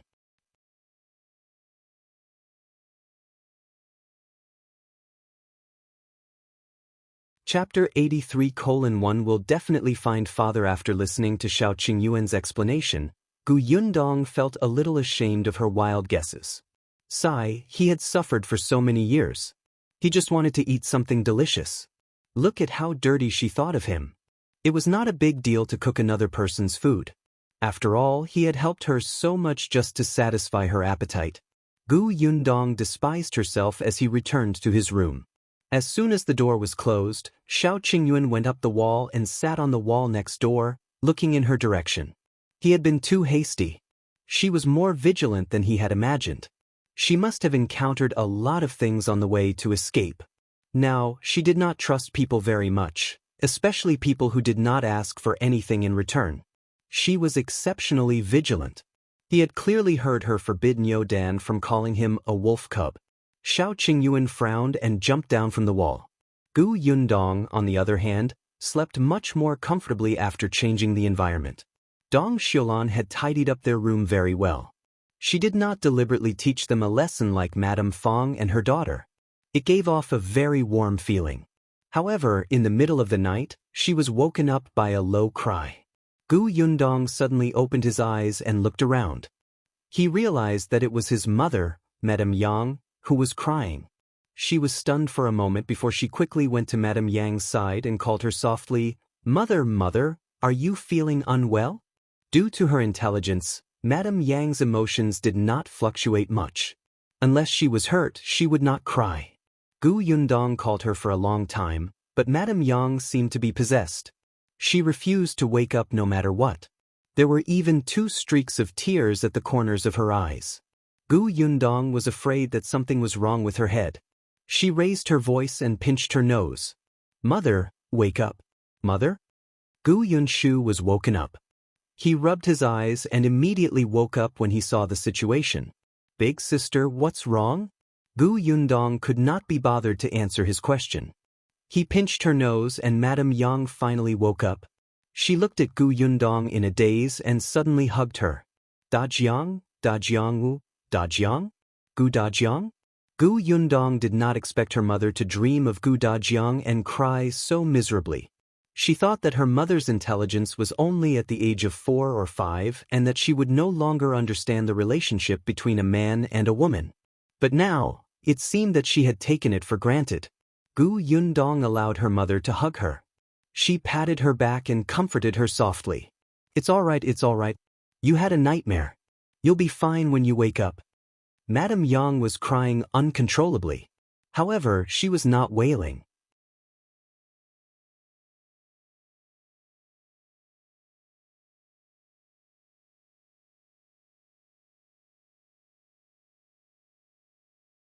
Chapter 84. A word. Gu Yundong raised his eyes and looked behind Feng Danning. The people who came to work at her homestead were already busy at this time in the past, but now, they had stopped and were looking over worriedly. What happened? Gu Yundong's expression turned grave. Feng Danning lowered his head slightly and wiped his rough face. His hands were trembling. "Yesterday, my senior brother came to look for me and saw the blueprints you gave me at my house. I didn't expect him to secretly roll them up and take them away. He even gave them to the Peng family in the county. You know the Peng family, right?" Gu Yundong shook her head. She had just arrived. Not to mention the Peng family in the county, even more than half of the people in the village were strangers to her. Feng Danning explained the situation of the Peng family to her. The Peng family was the local tyrant of Fengkai County. They were a big family in the county. Their ancestors had been in the cloth business since the beginning. In the entire Fengkai County, all the cloth shops that were worth mentioning belonged to his family. Even those scattered small shops more or less had some business dealings with the Peng family. Most importantly, the Peng family had an uncle who became an official in the capital. This caused the Peng family's status in Fengkai County to rise even more. Even the Peng family's disciples could do whatever they wanted. The senior brother that Feng Danning mentioned was the second young master of the Peng family, Peng Zhong. Actually, even though he was his senior brother, it was only during the 2 years that Feng Danning was in the prefecture capital. They were brought up by the same foreman, and they did not have much friendship. Moreover, his senior brother Changfu boasted that he was from the county and did not think much of Feng Danning. After the prefectural city, there was too little contact between them. Unless he needed his help, he would never be enthusiastic. Yesterday, he had come over early in the morning to borrow money from Feng Danning. However, after Feng Danning accepted the Gu family's job, he was full of energy. Every day before dawn, he would go to the homestead to take a look and think about how to make it perfect. As for his wife, Lu Hohat, she was watching Gu Yundong deal with the 4 thieves at the entrance of the Feng family's house while munching on melon seeds. Therefore, when Changfu came over, only his 8-year-old son was guarding the door. His son knew Changfu. After letting Changfu in to drink water, he ran to the homestead to call Feng Danning back. In the countryside, this was how the uncles were treated. Unexpectedly, When he went to call his father, Chang Fu looked around and saw that the door of the main house was only ajar. He immediately pushed open the door and entered.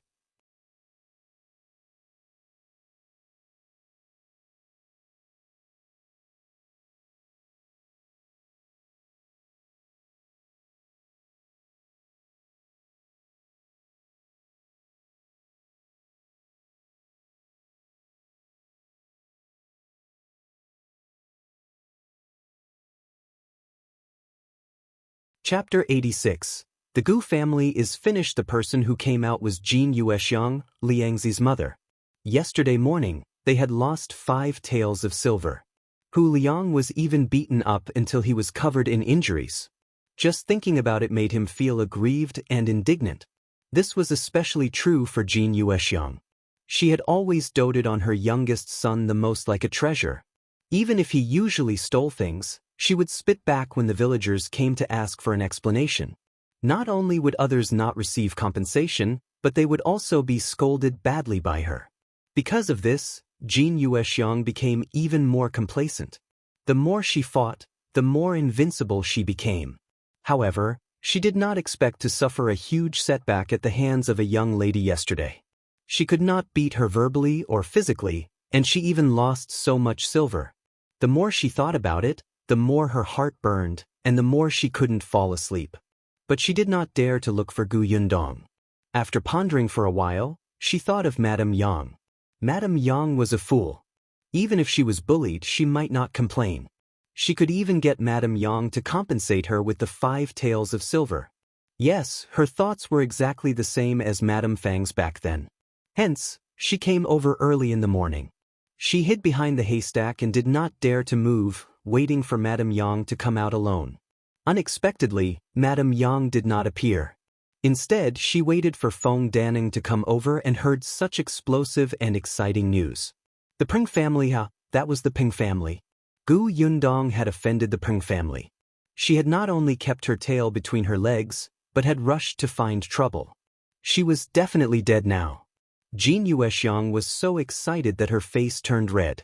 She couldn't care less about Madame Yang anymore. As she walked back, she told everyone that the Gu family was going to suffer. You don't know, but Gu Yundong is really bold. She actually said that the Peng family stole her things and is now going to settle scores with the Peng family. Do you think she's crazy? What kind of family is the Peng family? They're so big and powerful. Do they care about her things? Just you wait. The Gu family is finished. So what if she knows the county magistrate? One don't think the county magistrate knows her well. Otherwise, why would the Gu family settle in Yongfu village? If the county magistrate really had a good relationship with her family, he should have sent her family to the city or the rich Dague village around the county.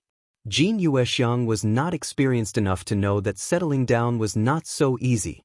Now that the new emperor was in power, he valued refugees very much.